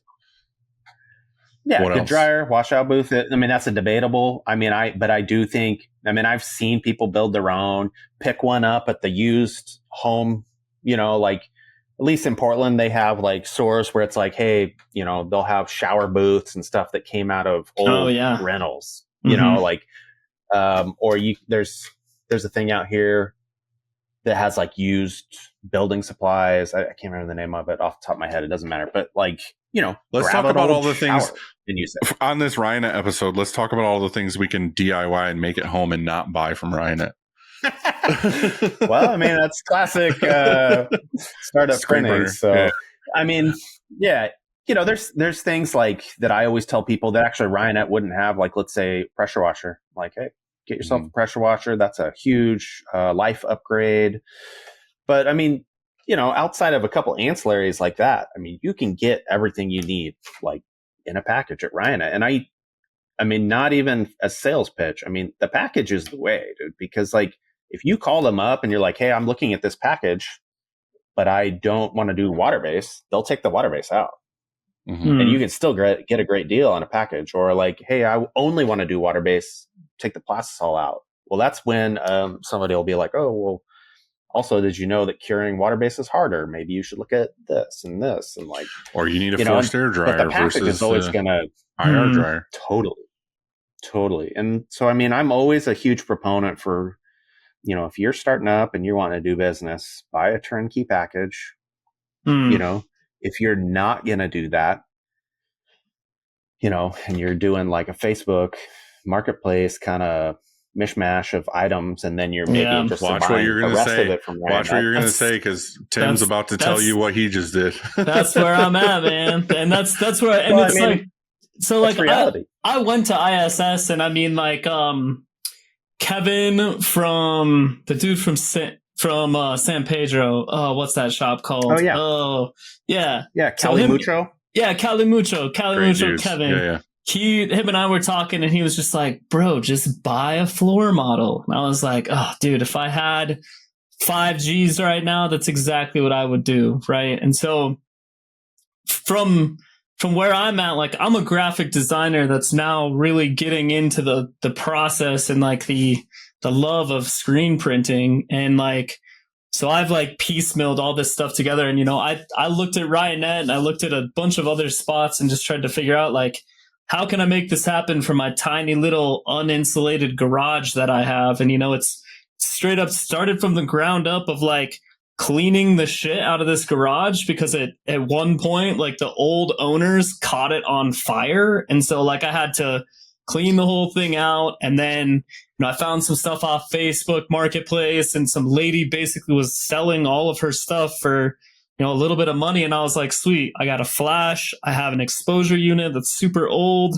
I have a 4/, potentially 4, but there's only 2 arms on it. So I just keep it like a 4/1 basically, and a flash. And that's kind of how I'm just doing stuff right now, and it's just like, I got a temp gun, and I'm making sure like, okay, I got to make sure I'm at least getting close to like 320, 340 to cure. And I mean, yeah, I've printed shirts to where it's like I printed them, they held up for a couple of washes, and then they start to fall out. And I'm like, shit, dude, like I got to figure out a new situation. And it's like, I'm trying, it's just, and that's kind of like the restriction from my standpoint is like, I'm kind of just piecemealing stuff together because that's like all I can afford right now, and it's just, but I love doing it. And it's just like, things are slowly starting to grow, and I'm just doing what I can. A lot of the people that I'm printing for are also like kind of DIY, like in the they're supporting your art. Yeah, like they're supporting it, and they're supporting it and just like trying to like be cool. But at the same time, like if I were about to get a customer that like I had no relationship with, and I'm trying to build that relationship with, the last thing I want to do is print them some super solid 4-color front, and then them wash it once and it falls out. Like, and it's so that's kind of my restraint, is just, getting all of the correct things from a financial standpoint. Right. And so I'm just kind of trying to do what I can at this point, But I also think that the way that you're doing it is the good way to go, because you're getting that I know what not to do education. Like if you just started off with the best tools, then when something happens, you're going to be like, I don't know how to fix this. But before you're like, oh, well, my press was made of 2x4s. I know how to fix the registration. Yeah. Because I had to fix it way more on that thing. It's like you got to cut your teeth somewhere. And like doing this in my garage has literally taught me so much, to where like and I also work at a full, I work at a shop in Colorado here that has like the full setup. It has a Diamondback, it has a Gauntlet, and then I go and I get on those presses and I use a conveyor dryer, and I'm like, oh my God, dude, like it's like it's humbling having to Life-changing. work on some bullshit and being like, all right, I'm gonna figure out how to do this, right? But then when I go and get on something like a gauntlet or a diamondback, I'm like, oh my god, dude, using a tri-lock, oh my, like mind blowing, and it's just. Yeah. It's like you have to cut your teeth somewhere. It's where it's like if I would have gone all in and taken out and let Dylan, I took that advice from you of like, don't take out a loan. Don't like pay for everything up front. And it's like, hell yeah, because then I own it and I'm not worried about like, oh, I got to try and pay this shit off and it's not getting used. And now I feel guilty about it. And it's like I'd rather just cut my teeth and like get through the really, really tough problems. And then like when I do get to, graduate up to the next best thing, I'm like really have an appreciation for how much easier it makes the process, Mm-hmm. I think I'm thinking of two things. One is I'm thankful that I'm at Ryonet. Of course, we want to sell new gear. Of course, like number one, because it keeps all the rad humans that make that gear moving and employed and like, yeah. Of course, we want to sell new gear and it keeps us alive. That's all good. Ryonet's never told me not to celebrate somebody buying a used press, And so like for me, I'm like, yeah, great. You got to hook up on because we all know that there's shops that get into it, whatever, hit a year like this year, maybe the beginning of the year, it's not rad. You're like, hey, you know what? Like, dude, marketplace, I'm going to go get a normal job. And like, but that's the thing though, too, is like you're planting a seed. But that's what I'm trying to say is that you guys put out so much content and education stuff that you don't know who you're touching and at what point they're going to need your services. Exactly. And it's like they know and trust you enough to be like, okay, I have this issue. So say I could watch this video on, I don't know, there was one I watched a little while ago that was like on Plasticharge that you guys did. And I hadn't used Plasticharge in probably like, I don't know, 10 years or something. You know what that video made me want to do? It made me want to go buy fucking Plasticharge and play around with it. And that's what we did. And it's like, you never know what that content's going to get somebody to want to do. And then eventually when they need something new, say Tim needs a new dryer or whatever, he's going to call Josh and be like, hey, tell me about this Riley cure. Yeah. Yeah, so. Sure. Exactly. Yeah. I mean, screen printing is certainly one of those things, man, where it's like, I don't think there's a more accessible, industry to jump into, meaning like you can piecemeal this together.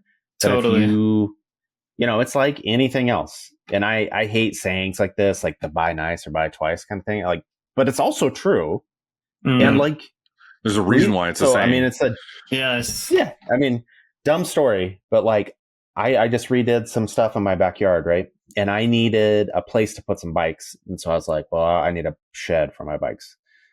Not my bikes, but like my kids' bikes and my bikes. I didn't want to sound like I have a quiver of bikes. Anyway, so I buy a shed off of Amazon for like $350 because it was like super cheap. I was like, whatever. $350, right? Yeah. Oh my gosh. That was like a 2-week build. Oh. I mean, and in my mind, I'm like, dude, if I had to just bucked up and bought a little better shed, I'm guessing I could have put that together in a Saturday. Or they would have dropped it off, done, and put it on blocks. Yeah, would have walked exactly. in with some bikes. I mean, that's I guess kind of the same analogy though of like, hey, I can piecemeal this, I can put this together and make it work and whatever. And I guess the difference is like you can piecemeal it and actually make some money, but at the same time, if you want to be confident on the back end of like curing and like whatever, like buy, like this is in the similar vein. A couple nice pieces. This is in the similar vein, and I don't know how it applies necessarily yet, but like I do talk to a lot of shops that reach out to me that are smaller or trying to learn or this or that and the other thing, and they tell me their story of like how it's going and what they're doing and why they're stuck in this spot. And a lot of times I feel like they're doing DIY too much, where I've learned, because I grew up poor. of like, if you want something, you have to make it or fix it or whatever to get it to happen. And I've done that my whole life. Like, I bought a old Victorian house when I first bought a house, and me and my dad gutted it down to the studs and we redid everything ourselves. You know what I would do now that I bought the lake property? I am 1000% paying a fucking contractor to build that whole house. Because I'm done. I don't want to do it. I've done it. I want to, like, even here, like, me and my dad had like this whole shop we've redone, like the inside, everything. And it's like, anytime there's something weird, we just say it's character, because we have we're fucked. Like, it just has to be that way. We're not professionals. You know, oh, that drywall does this over here. Well, it's character. You know, it's an old building. It is what it is.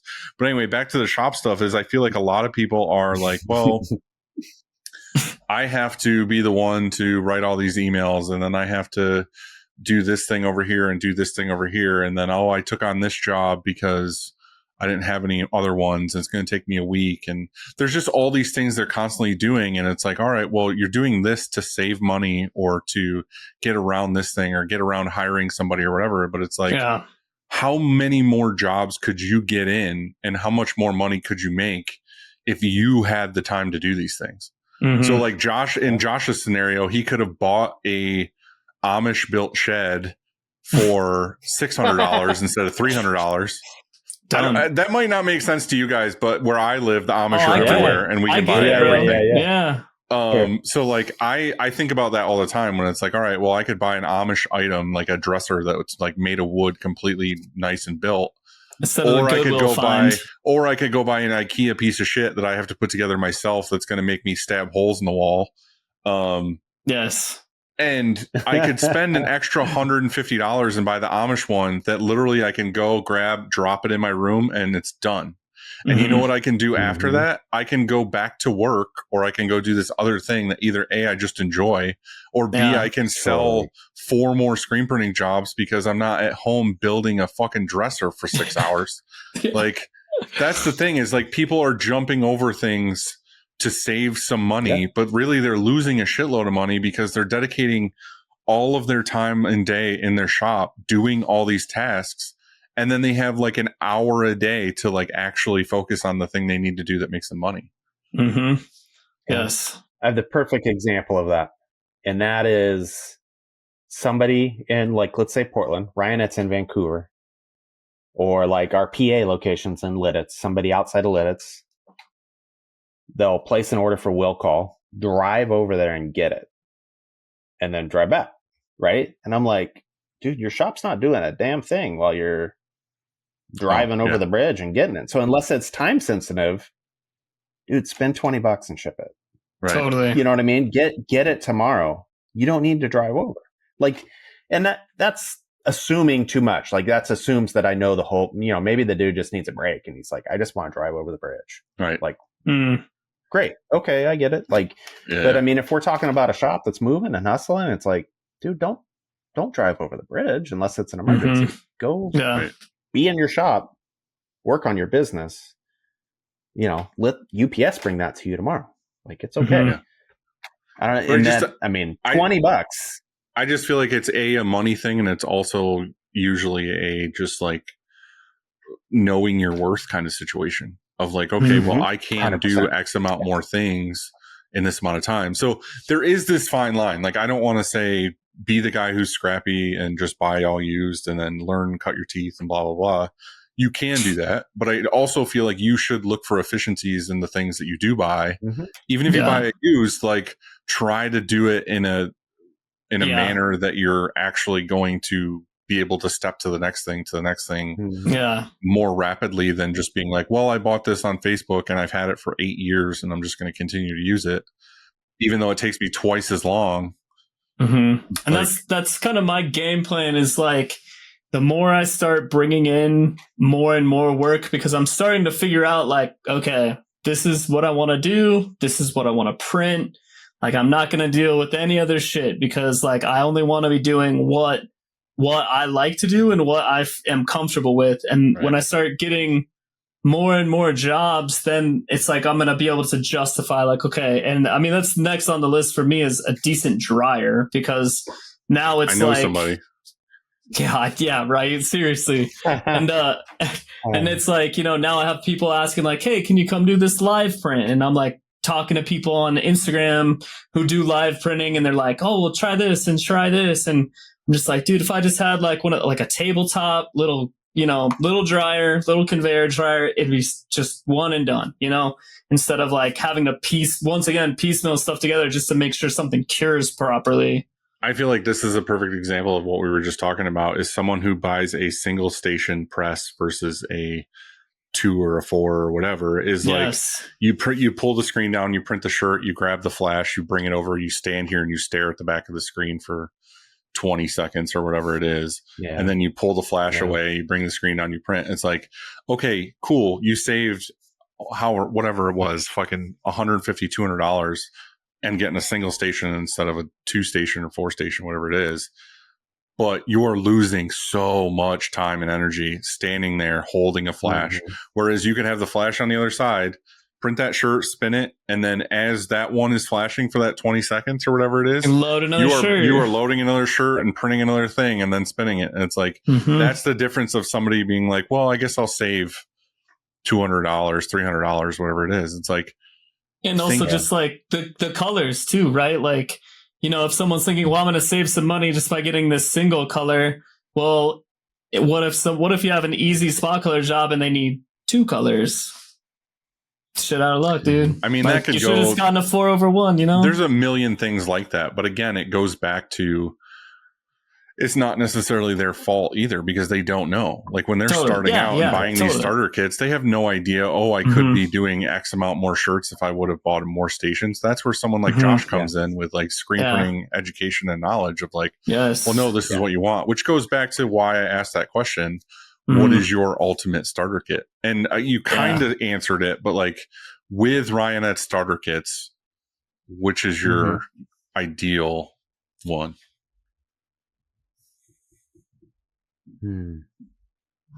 You're wondering if you should say a certain one or not. Well, no. So sometimes they change the names of it. So I want to just pull it up real quick. If the package has a conveyor in it, like you're already in a good spot. Right now, I'm looking at one called the 360 screen printing shop package. Oh, yeah. And it's called in the SKU, it's called Pro 1. And that's like a formidable, like, I'm going to make some money kind of starter kit.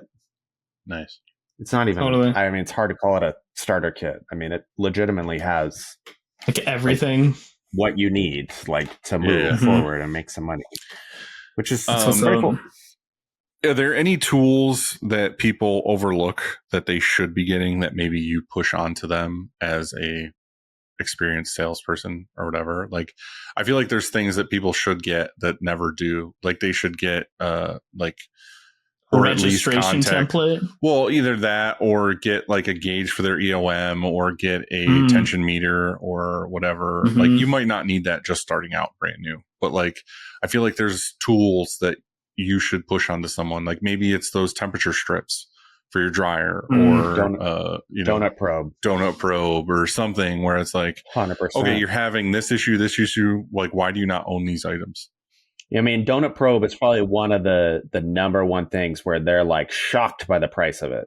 And I'm like, yeah, but also like it tells you if your ink's going to wash off the shirt. So like, let's spend $500 and use it. Literally. I mean, the one I used when I was full-time, I think I used it the whole 15 years I was there. I think it was the same one. I mean, it lasts forever unless you're a thrasher. It's just a black cord with a little porcelain circle with some metal on it. Like you can't really like hurt Teflon. it. Yeah. You'd be surprised. I'm sure. I mean, you can hurt it. I'm just saying. Don't be an idiot. You shouldn't be able to hurt it. But I mean, I think that is a big one. I think moving on from like if you're looking at a flash, as a starter screen printer, and, you see this initial 16 by 16 size, I always try to push beyond that. Like, so if I'm talking to somebody new or even somebody who's been screen printing and they're just replacing their last 18 by 18, I'm like, dude, you should get an 18 by 24. And they're like, why? And I'm like, well, long sleeves or longer prints or whatever it is. 18 by 24 is going to give you just more volume, right? Like it's going to give you the ability to flash more volume. And that's a big one for me. We just introduced a quartz flash, so I'm certainly going to be pushing towards a quartz flash just for the sake of like, hey, my power's not on constantly. I or think not fully on. I have said that before, and I don't know what you guys sell or whatever, and I can't remember even what I did. I think, well, because I deal a lot with M&R, is like I had a manual shop asking me about flashers or whatever, and I was like, you should get a quartz flash that I think they got like a small red chili D or something for the manual, because I was like, the number one thing I hear that's also terrifying is just people having a little shop in their home and they spin the press under and they forget the flash is on and they catch the pallet and the shirt on fire. I was like, dude, you can burn your home down. Yeah. Like you can, like that shit's like, what a nightmare. It's a nightmare. It's a whole thing. Like also it's just production speed, like all these other things. I think that that's something, if you have the money, you should get into that flash over an IR flash all day. The industry has changed so much over the last couple of years because of the introduction of a lot more like digital stuff like DTF and people using DTG and all this other stuff. Do you feel like that is a pain point for Ryonet too, where a lot of people are skipping the starter screen printing kits and going right to a heat press? Like, is that something you guys are like battling, or are you like embracing it and being like, well, we're going to get into heat pressing and this, that, and the other thing? I mean, yes and yes. I mean, I think where we battle it would be just the fact that we've always excelled in the startup space, right? No, I agree. That's why I'm saying, like, a lot of people are skipping the more manual intensive process, and they're going to, well, again, they don't know what they don't know. They don't know that this product is somewhat inferior and they're going to have issues down the road. But they see it as like, oh, cool. Well, I don't have to mix ink. I don't have to, this, that, whatever. No, that's a reality. I mean, over the last X amount of years, let's say since, the pandemic, we've seen it kind of increase, and to the point where, it's very much impacted like our startup sales, because you don't even have to buy a DTF. You can buy literally a heat press. Buy TTF. Yeah, exactly. Yeah. Which is pretty wild. And then you buy a heat press. I mean, you're moving forward. It's, I can't ever say anything bad about it. It's a good tool. I mean, I prefer screen printing. Obviously, I'm a lifelong screen printer. It's a tool, and so on some level, I applaud it. I applaud the ambition to try to make something happen for yourself. Like, however, screen printing, I'm always going to lean towards screen printing. I'm biased, but yeah, screenprinting.com, Ryonet, we've struggled there. Where we've embraced it is we've partnered with like Ninja Transfer to have basically a portal on our website. So at least we're able to catch a little bit of that traction, or a little bit of that, like a little bit of those sales where we're seeing people who will go on and buy, X amount of something via DTF, right? They get transfers of it. We're like, if we see you buy 1,000 of a one color DTF, we're going to talk to you about screen printing. Totally. Is, and that's where it's rad for us is we again, we'll celebrate that. Like, that's great. We're happy that you're trying to do your own thing. And like, but we're also going to tell you about screen printing when it makes sense. We've also had a DTF on our site for a while. We started selling it last year, and we've caught a little less traction than maybe we imagined. We sell some more supplies DTF facing than we do equipment. So yeah, I think people just get their like preferred place or whatever, and they stick with it. But I don't know. I think that's the thing. Like I said, I want to give the most props to at Ryonet, as kind of like we were talking about earlier. Is there was that place that's nearby there, whatever, where it's like, oh, we'll go buy another gallon. I don't know. I don't have your answer.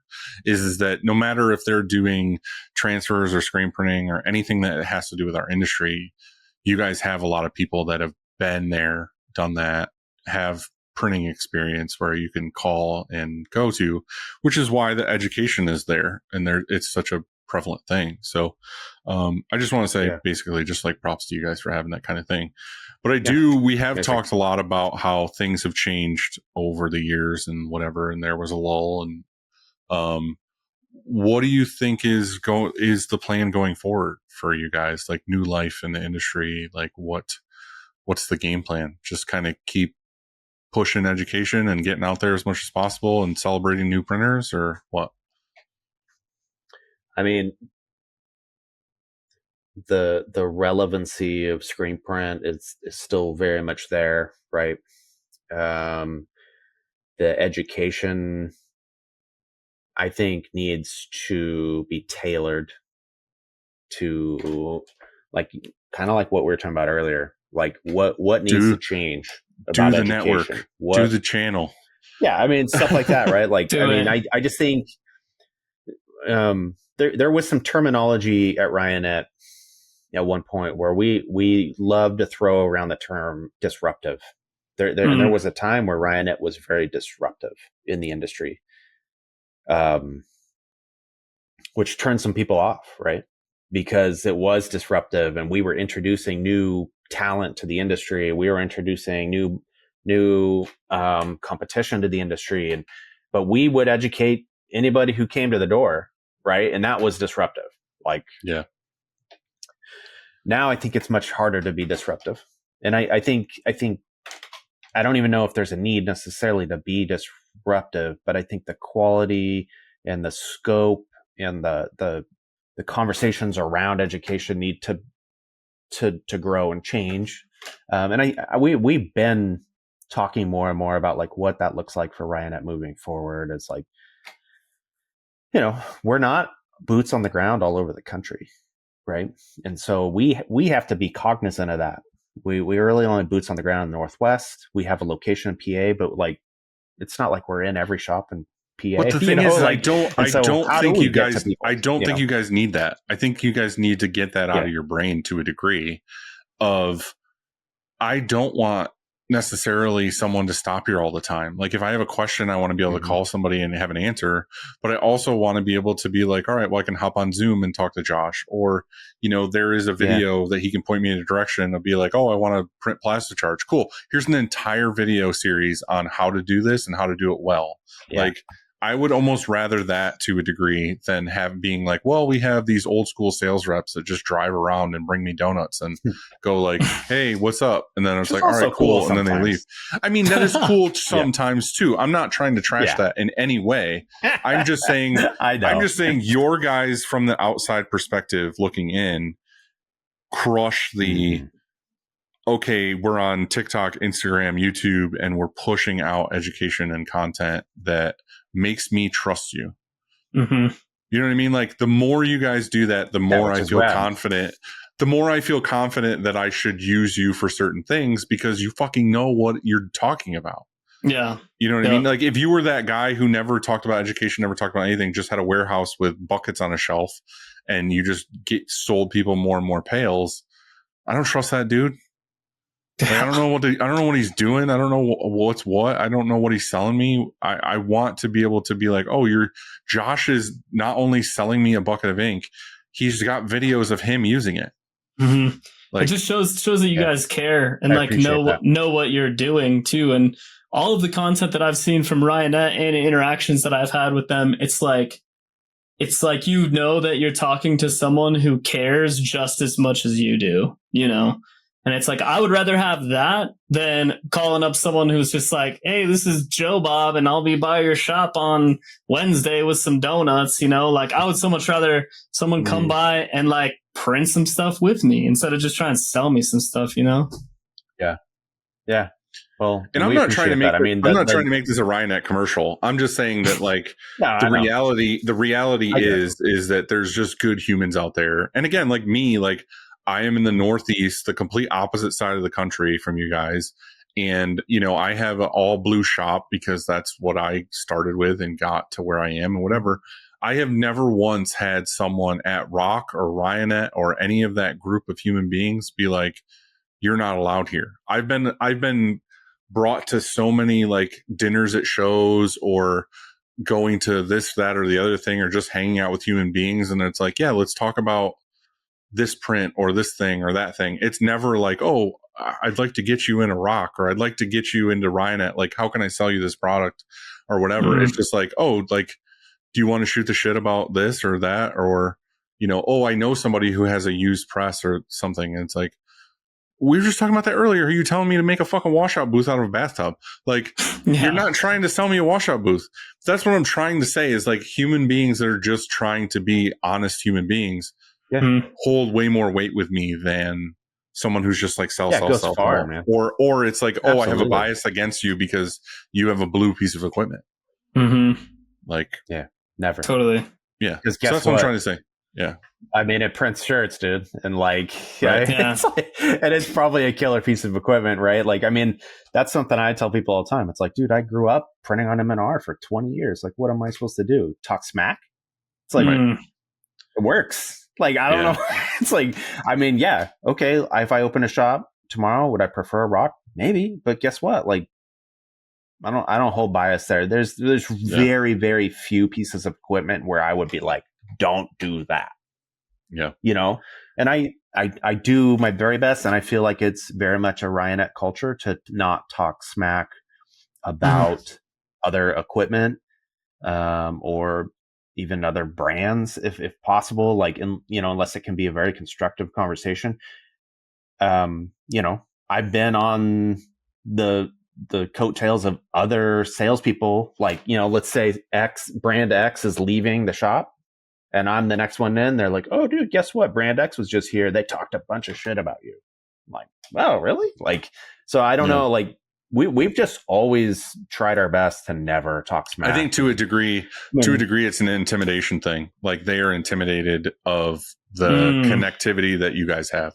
Mm-hmm. Like, they could say shit all day long, but you know what? Like, the thing that most people want to go to at Long Beach is like the Ryonet show or the Ryonet booth or the whatever. And these other people who are stuck in their ways. Yeah. So people who are stuck in their ways are just like, oh, fuck those guys, blah, blah, blah. And it's like, well, it's just because nobody wants to hang out with you. Like, quit being an asshole. Yeah, dude. Like, it's the reality of it. I don't know if it's cool. I don't know if it's cool, but like, one thing I wanted to throw out, just like in this conversation, it's reminded me of something, and it's something I learned while I was full time. And I will always carry this with me. There was a dude who worked here locally. He and his wife, or I believe it's his wife or partner, I'm not sure, started my competition here in Portland, RC Screen. His name was Randy Scalati. And I don't know if that name's ever come up on this podcast, I don't but think so. he was the dopest salesman, dude. Like, such a cool cat, right? And he would show up. He had a little Subaru, and he would show up with your supplies. He'd bring them in. He had his high tops on, sweatpants. He'd have giant chaw in his mouth, and he knew screen printing, hands down, right? Like, had the respect of everybody in that space, right? Because he could come in, be like, oh, this is how you mix this. This is how you do this. This is whatever. And if he didn't know, dude, like, I didn't see it. Like, and so, I mean, I remember that. And that's for sure one way, just thinking back on like how salespeople are and what they do and what they should be doing in shops. Cause like, I don't know, I'm just a screen printer. Like, I just feel like that dude was the model for me in a lot of ways. There's another gentleman out here that worked for RC Screen, Kelly Simmons. He was very much the same way. Had the head knowledge. He'd go in. I have nothing but respect for those guys. Like, very much my competition, in a lot of ways. But it was like, man, anybody who can walk into a shop and not, just sell crap for the sake of selling crap, but knows what they're talking about, man, I have the utmost. That's the point of this whole thing, and that's what I'm trying to say without making this a fucking thing, is like, you guys are seen as, it's just like you're just talking about this RC Screen place or whatever, is like, what pops into your head first when you think about that place? Do you think that they sell, like, is the first thing that pops into your brain that they sell X ink, or is it that the dudes who work there know about screen printing? It's that they know about screen printing. You know that the fucking dude walks in. Mostly the knowledge. Yeah. Right. I'm just saying it's the knowledge thing. And it's like, that's what Ryonet is to most people who obviously like don't work there and aren't in the world, is you are a education platform first that also sells supplies. And I think you guys should lean into that harder. You should be like, oh, we are this platform. We are this network. We are this community of people who love screen printing and want to build on screen printing and this. But also, hey, if you need something and we don't have it, we're going to help you over here. If we have it and we can help you, then yeah, fuck yeah. Well, I'll help you buy it from here. But like, you don't have to if you don't want to. Like, we are available for you. And I think people will just naturally buy shit because they're in that community. It's just like Tim was talking about, like, these people aren't necessarily, and Tim, I don't mean this as a knock, but like, they might not necessarily go to Tim as like, oh, this is just a screen printer that I go buy stuff from. Totally. They're buying stuff from Tim because they like Tim and they hang out with Tim and whatever. And it's like, that will continue to happen because Tim's a rad dude. Like, they're not just going to him because he is XYZ screen printer. Like, it's the community of human beings is basically what I'm trying to say. And that's like with Ryonet, that's why after taking classes and like seeing you guys at ISS, and it like made it to where it's like Ryonet is premier for me because of that experience of like, they know their stuff, they're teaching me their stuff, like their supplies that they have is obviously going to be top notch because it's like the landscape is changing so drastically with everything, right? And it's like, unless and this is the most selfish thing ever, right? Like, if someone's got to give me something first in order to have me give back to them or give them, money or time or whatever. And it's like Ryonet is doing a really good job of educating me in the thing that I love to do. So like, sweet. The next time I've got, some money ready to buy a dryer or whatever else, like, I'm going to be going to Ryonet to buy something, Well, all right, let's get done with this commercial. Like a building of trust, like, when you like somebody, I don't think it's selfish. Just to your point, Tim. I mean, like, you're like, dude, this is a selfish thing, but it's like, it's not a selfish thing. It's just a matter of building trust. I mean, it happens all the time in every spectrum, not just in screen printing. We have exchanges with other people, conversations, whatever. We build trust, and like, I mean, that's how we build those circles, right? That's how we do. Yeah. All right, let's talk about the real fun stuff. I want to get into. Do you have any shop hacks, Josh? Do you have anything you want to share? A couple things, I guess. I mean, they seem so like elementary to me, so I'm trying to think of. Say them anyway. Okay. And I'm only saying this because I'll go to shops without it, right? Like, so I mean, having like a dozen Rubbermaid carts in your shop, if your shop is large enough to have it, like, do that. Don't like, I'll see people like have a cart and they're stacking like a job on it. They print the job and then they got to like stack their next one. I'm like, dude, have like some carts, right? Right. I mean, it seems really simple, but I'm just like, have somebody, have the high school kid that you pay like for a couple hours after school or whatever, come stack those shirts and like use all these carts, right? Like, gosh, that seems so dumb. I'm sorry. That's not. That's the reality. That's great, man. No, it's an efficiency thing too. If you have someone say someone's at the end of the dryer and they're just standing there waiting for someone to set up a job, that person at the end of the dryer should be loading the next cart or getting the next job info for the next job, or whatever. Or you're staging 100%. Stuff way ahead of time. It really depends on your shop size. Like, you could say all day long, oh, you should have the next day's worth, or like, that's my shop. I do not have the room. Like, we are doing like a cart or two at a time. I don't have the, you got the next week's worth of jobs set up and ready to go on carts. It's just, I don't have the space for it. It's not doable. It's not reality. I mean, I'm a big liquid adhesive proponent. Like, I am liquid adhesive team all the way. I mean, I love it. A little difficult once you start being in like all water-based shops, but like, I am huge into liquid adhesive, even over. I mean, I'm like not a water-based adhesive. Yeah. I love that. That's a big thing for me. I don't stop spraying adhesives. If you're out there spraying adhesive, stop. That's my shop hack. No, definitely I know it not feels in a little, someone's ass crack. Yeah. yeah, no. I mean, that screen opener, like, Screen opener was rated like the number one worst thing you can have health wise in your shop.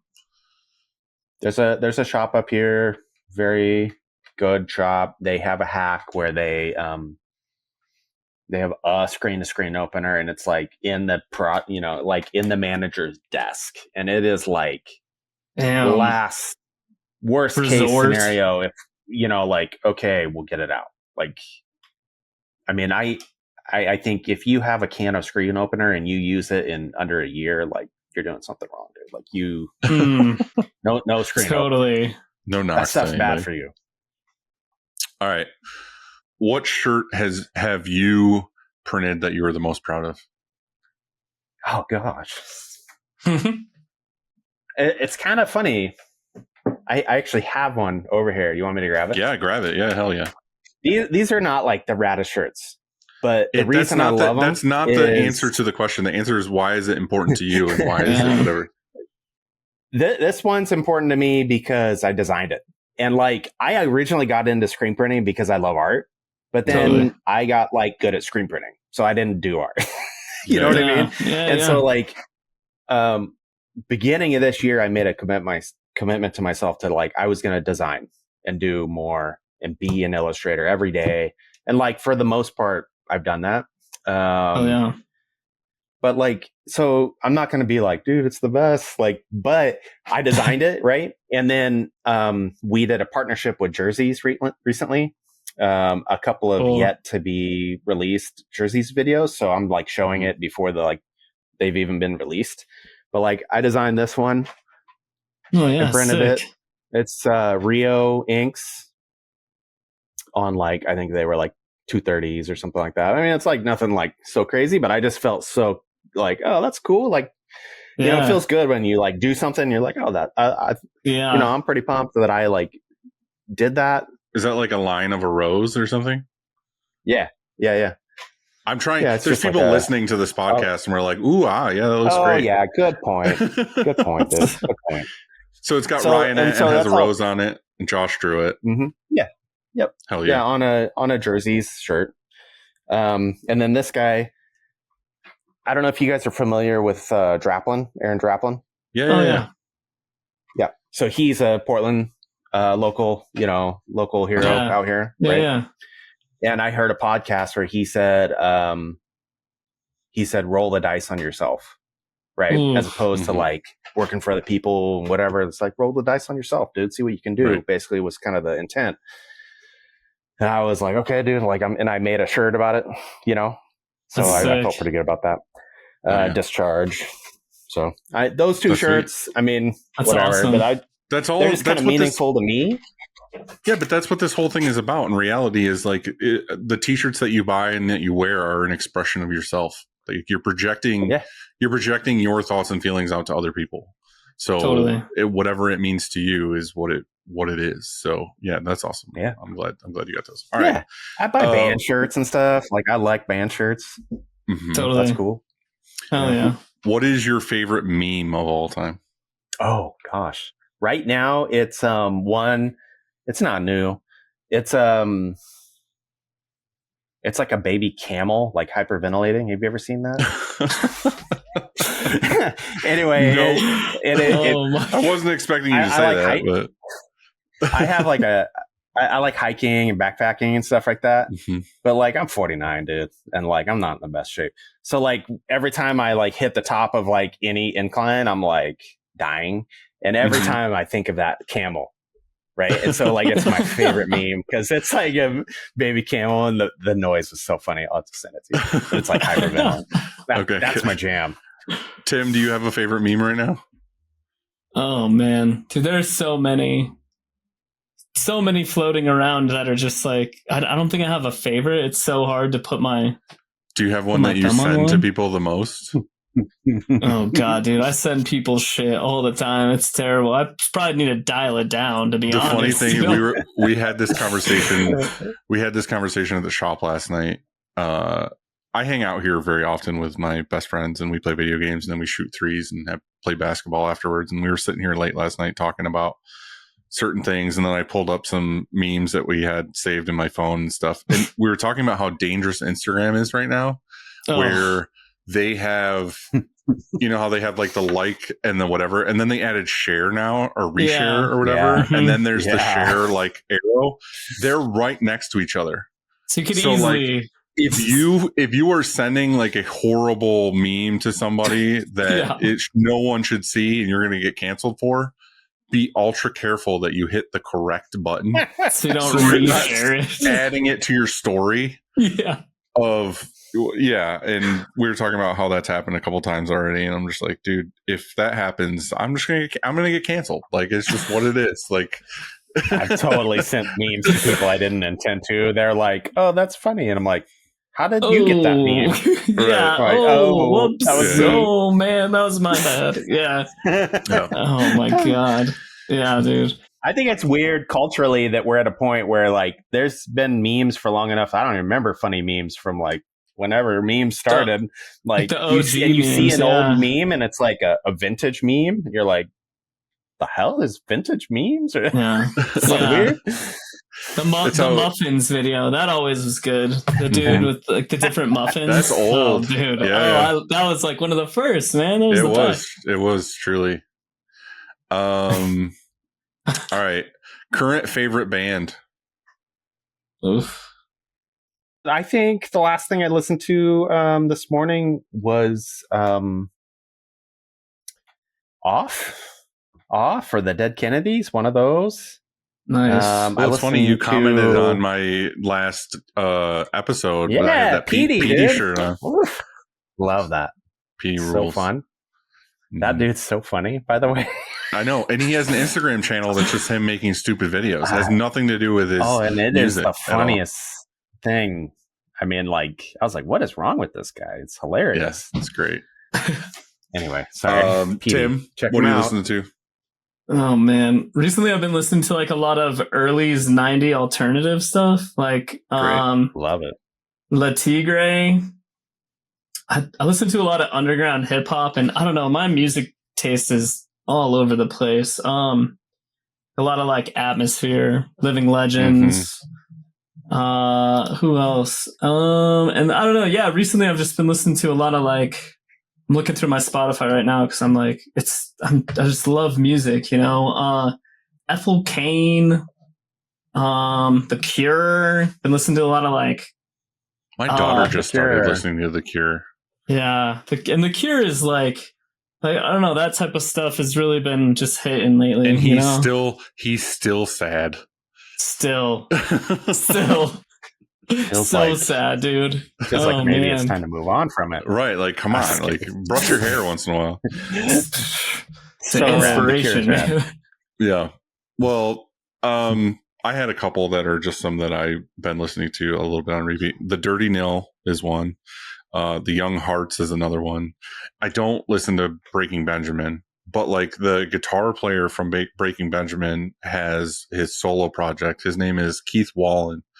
And he made an Avril Lavigne "I'm With You" cover, and it's fucking perfect. I was gonna say, okay, right. I bet it's great. So I've been listening to I adore cover songs. Like when bands make covers, I love it. Like I one day want to start a cover band and just like go play bars for hours being a cover crush band. It, dude. Yeah. But like I have a long list, like a playlist of cover songs. And when I find good ones, I add them to it. So Keith Wallen's "I'm With You" from Avril Lavigne is my What's your favorite cover ever? Oh, do you have a favorite? I don't know if I have a favorite cover song. One that I was listening to earlier today that I always end up going back to in my cover song list is probably Reliant K does a cover of "Girls Just Want to Have Fun." Oof. I bet that's a good one. Girls Just Want to Have Fun. This sounds weird, but like "Girls Just Want to Have Fun" was our load in song when we were a band, and we were like a New York hardcore band. So like when we were loading in and like setting up the drums and everything, Girls Just Want to Have Fun was like our load in song at every show. So nice. Love it. Versions of that when people cover it tend to stick with me a little bit because of whatever. Another band that's like really close to my heart because it was the first show I ever went to in my entire life. My dad took me to a Goo Goo Dolls concert. And they're from here. They're from where I live. So like they are like, you know, local hero kind of thing. But I've always loved them my entire life. So, but I feel like one of the most number one songs gets covered constantly that I always hear is Iris. Oh yeah. It's like people cover that song constantly. All the time. So I heard a really good one. Yeah, I heard a new one of that recently that I think is really good. I can't remember the person who did it, but it was really good. So I think my favorite cover is it's a cover by Ryan Adams of Wasted Years by Iron Maiden. That's awesome. Also, you can't leave out like the Me First and the Gimme Gimmes records where it's just all cover songs. So that's what I mean. Like those stick with me like crazy. Yeah, you gotta have a cover song, dude. That's pretty good. There was someone who covered Hey Hey My by Neil Young. And it was like, I think it was the Chromatics who did it, but it's just like so dark and so scary, and it's just like it just hits so good, you know. Not that I want to go on this for forever, but like I also love like genre cover albums where it's like there's this guy and there's multiple people who do it that do like folk covers, and like the entire album is just covers of songs that are like it's like a folk version. And it's like he does Blink-182 songs, right? Yeah, there's that guy. But there's a lot of people who do that, and it's nice to hear these songs that you know and you know every word to, and just hear it in a whole different way, different flavor. Yeah, totally. All right, 2 more questions and we're done. If you were a burglar, but you can only steal items that will slightly inconvenience your victim, what would you steal? Ooh, that's subjective. It feels like. I mean, it's not like I'm going to steal a respirator. Well, no, I said slightly inconvenience, not murder. Oh, good distinction. Good distinction. Oh, that's a good question. It would be like the light bulb out of the refrigerator, or like probably a good book. Like if there was like a nice book, I'd be like, "Oh, this looks good." Or He's like not gonna read this. Or like all the left socks.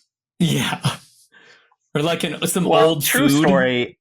I had a girlfriend when I was younger, and somebody broke into her apartment and stole their bike. Stole their bike. But like while they were in there, they loosened all the lids on the spices. Oh my god, dude! It's so good, maniacal. Am I right, dude? I love that. I think I would probably steal something like an espresso machine. I mean, I would steal an espresso machine. Totally. Like now. I mean, that is an inconvenience to somebody. Yeah. Oh my god. I mean, that's wild. I used to go when I don't drink. But like when I used to go to high school parties, I would go to all these parties where all these people were drunk and whatever. And a lot of times I didn't really care for the person that I went to their house for their party. It was just like a high school party. I would always go in their pantry and find like a big bag of rice, and I would dump the whole bag of rice in their washing machine. Oh, bro. Oh, I love that so much. Oh, dude, that is brutal. So there's that. Because you can't get that shit out. Even if you shot back at it, you're still going to get in there and just... You ain't getting it out. It's going to sound like a shaker every time you like do your laundry. All right, last question. Top 4 favorite movies of all time. I like to ask this question because it's a character question. It shows me what kind of person you are. Oh, boy. Napoleon Dynamite. Fuck yeah. Nacho Libre. Oh, you're in a genre for sure. Signs. I really like Signs. Signs fucking rules. I don't care what anybody said. That movie is amazing. Yeah, it's good. And I think the first movie that came to mind is a movie I used to watch boy, that's so hard, dude, because I don't want to be pigeonholed with this movie. Yes, I want the honest answer. A classic just jam. It's not a movie I'd watch a bunch, but I've watched it a couple times, and I think it has a lot of lessons. Is Alive. I like Alive. That's a good movie. Like, it's classic old jam. Kind of creepy. Makes you think about life. I like a movie like that. Makes you think like, oh shit, what would I do? Like, yeah. All right, Tim. Alien. Any of the Alien movies. Are you watching the new show? I watched both episodes last night, and it was just like, winning. I only had time to start the first episode. I definitely am going to watch it, but like what I've seen so far, I love that they made the intro very like classic, and then all of a sudden it started to get into the synthetic stuff, and I was like, all right, where are they going with this? Yeah. So yeah, any of the Aliens, Dumb and Dumber, just cause, it's a great one. SLC Punk, that one I haven't watched it in a while, but I remember when I was in high school, I was like obsessed with that movie. That was a good one. It's a generational movie for sure. Yeah. And then I'm trying to think of like another one. Josh, you just thought of one that you wish you said, didn't you? Yeah, absolutely. I would like to retract. Okay, go ahead. Of mine. I'd like to retract Alive and put out Once Upon a Time in Mexico. I really like Once Upon a Time in Mexico. It's great. Goodfellas. Gosh, if I had a fifth, Goodfellas is a good movie. People keep asking me because I keep asking this question, what my top movies are. And I wrote down a list for this one so I can give in my mind right now what my top 10 movies are. My all-time favorite movie of all time is Apollo 13. Oh yeah, that's my favorite movie. I just watched it and it's so dope. Do you? It's amazing. Yeah, it's I love the best. It's a good movie. I will watch that on repeat. Number 2 is Iron Giant. Okay, I love that movie. Yep. Contact is my number 3. That's a good one. The Thing, John Carpenter, is number 4. Lord of the Rings trilogy. Heavy Metal, which is from the late 70s, early 80s. That's my favorite, like one of my favorite movies. That's what my entire sleeve on my arm is from the movie Heavy Metal. Hell or High Water, which is a newer movie. It's a couple of years old. It's like a Tyler Sheridan movie. It's fucking fantastic. Don't think I've seen that. It's really good. It's a heist movie. It's really good. It's in it's in Texas, I want to say. It's really good. You should check it out. Interstellar. Oh yeah. Killing it. Heat. Classic heist movie. And Saving Private Ryan. Sick. Those are my top 10 right now. I loved Saving Private Ryan when it came out. I feel like if I watched it again now, I'm not sure how I'd feel. Really? I feel like all of these movies that I listed, I'm a different person now. That's the thing. And I've had this conversation with many people is I am a person who will watch a movie 40 times. Like, totally. And it resonates with you in a different way every time you watch it. And that's the beauty of a movie is you will pick things apart in it where you are in your life. Like movies for me, like before I had a kid and then after I have a kid, totally different. Interesting. Like, yes. Now you think about when like a kid gets hurt in a movie or gets abducted or this thing or the other thing, you're instantly like, it's a different movie for you. You're like, wow. Why? I can't, I literally can't. I can't do it. I'm like, right. But that's what I'm saying is like that alone is a thing that makes you watch a movie in a different way. So like all of these movies I can watch over and over and be like, oh, that's why they did that thing or whatever. And like when it happens, it's like when you swear or say something a kid doesn't know a word when they're kids, they don't think about it. They just like it leaves their brain instantly. But then once they learn that word, they're like, oh my God, that's what mom and dad are talking about. That's what happens in movies is like you learn things in life and then you're like, oh, that's why they did this thing. Oh, that's weird. I saw a movie that changed me. Like, I feel like, I think it was all circumstantial. My wife was pregnant and it was our first kiddo. We saw The Road, Dude, I was just going to say The Road. The Road is the worst one to watch when you have a child. Yeah, dude, it is. I'm gonna have to watch it childless and see what it's about. Yeah, I won't give anything away. Yeah, it's ultra depressing. It's amazing. It's Viggo Mortensen. It's a pretty difficult movie. Yeah, it's difficult. Okay. It's good though. You should watch it. All right, I'll watch it. I've had more conversations about that movie than probably any movie. Word. I mean, okay. Maybe not. I might be making that up. But like, had a lot of conversations about it. I just feel like we were pregnant and watching this movie about difficult decisions with a kid. And I was just like, I'm in my brain. I was just like, not okay afterwards. And like, I don't know.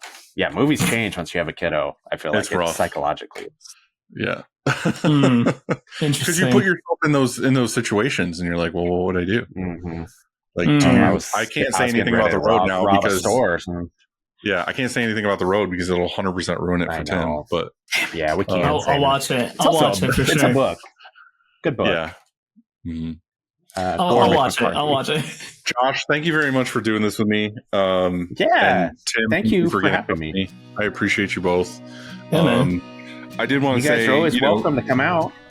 I plan to. I was going to come last week. I would love to. I couldn't make it out for the open house. I had too much going on. Come out. Take you. Yes, come to Ryonet, but also like come to Oregon. I'll totally. Can I come to Oregon and we can go for a hike? Oof. Yes. And we can wheeze on a mountaintop 100%. Together.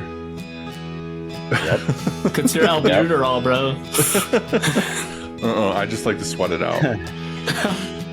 All right, guys. I appreciate you. I have a backpack trip this weekend, so let's do it. I'm down.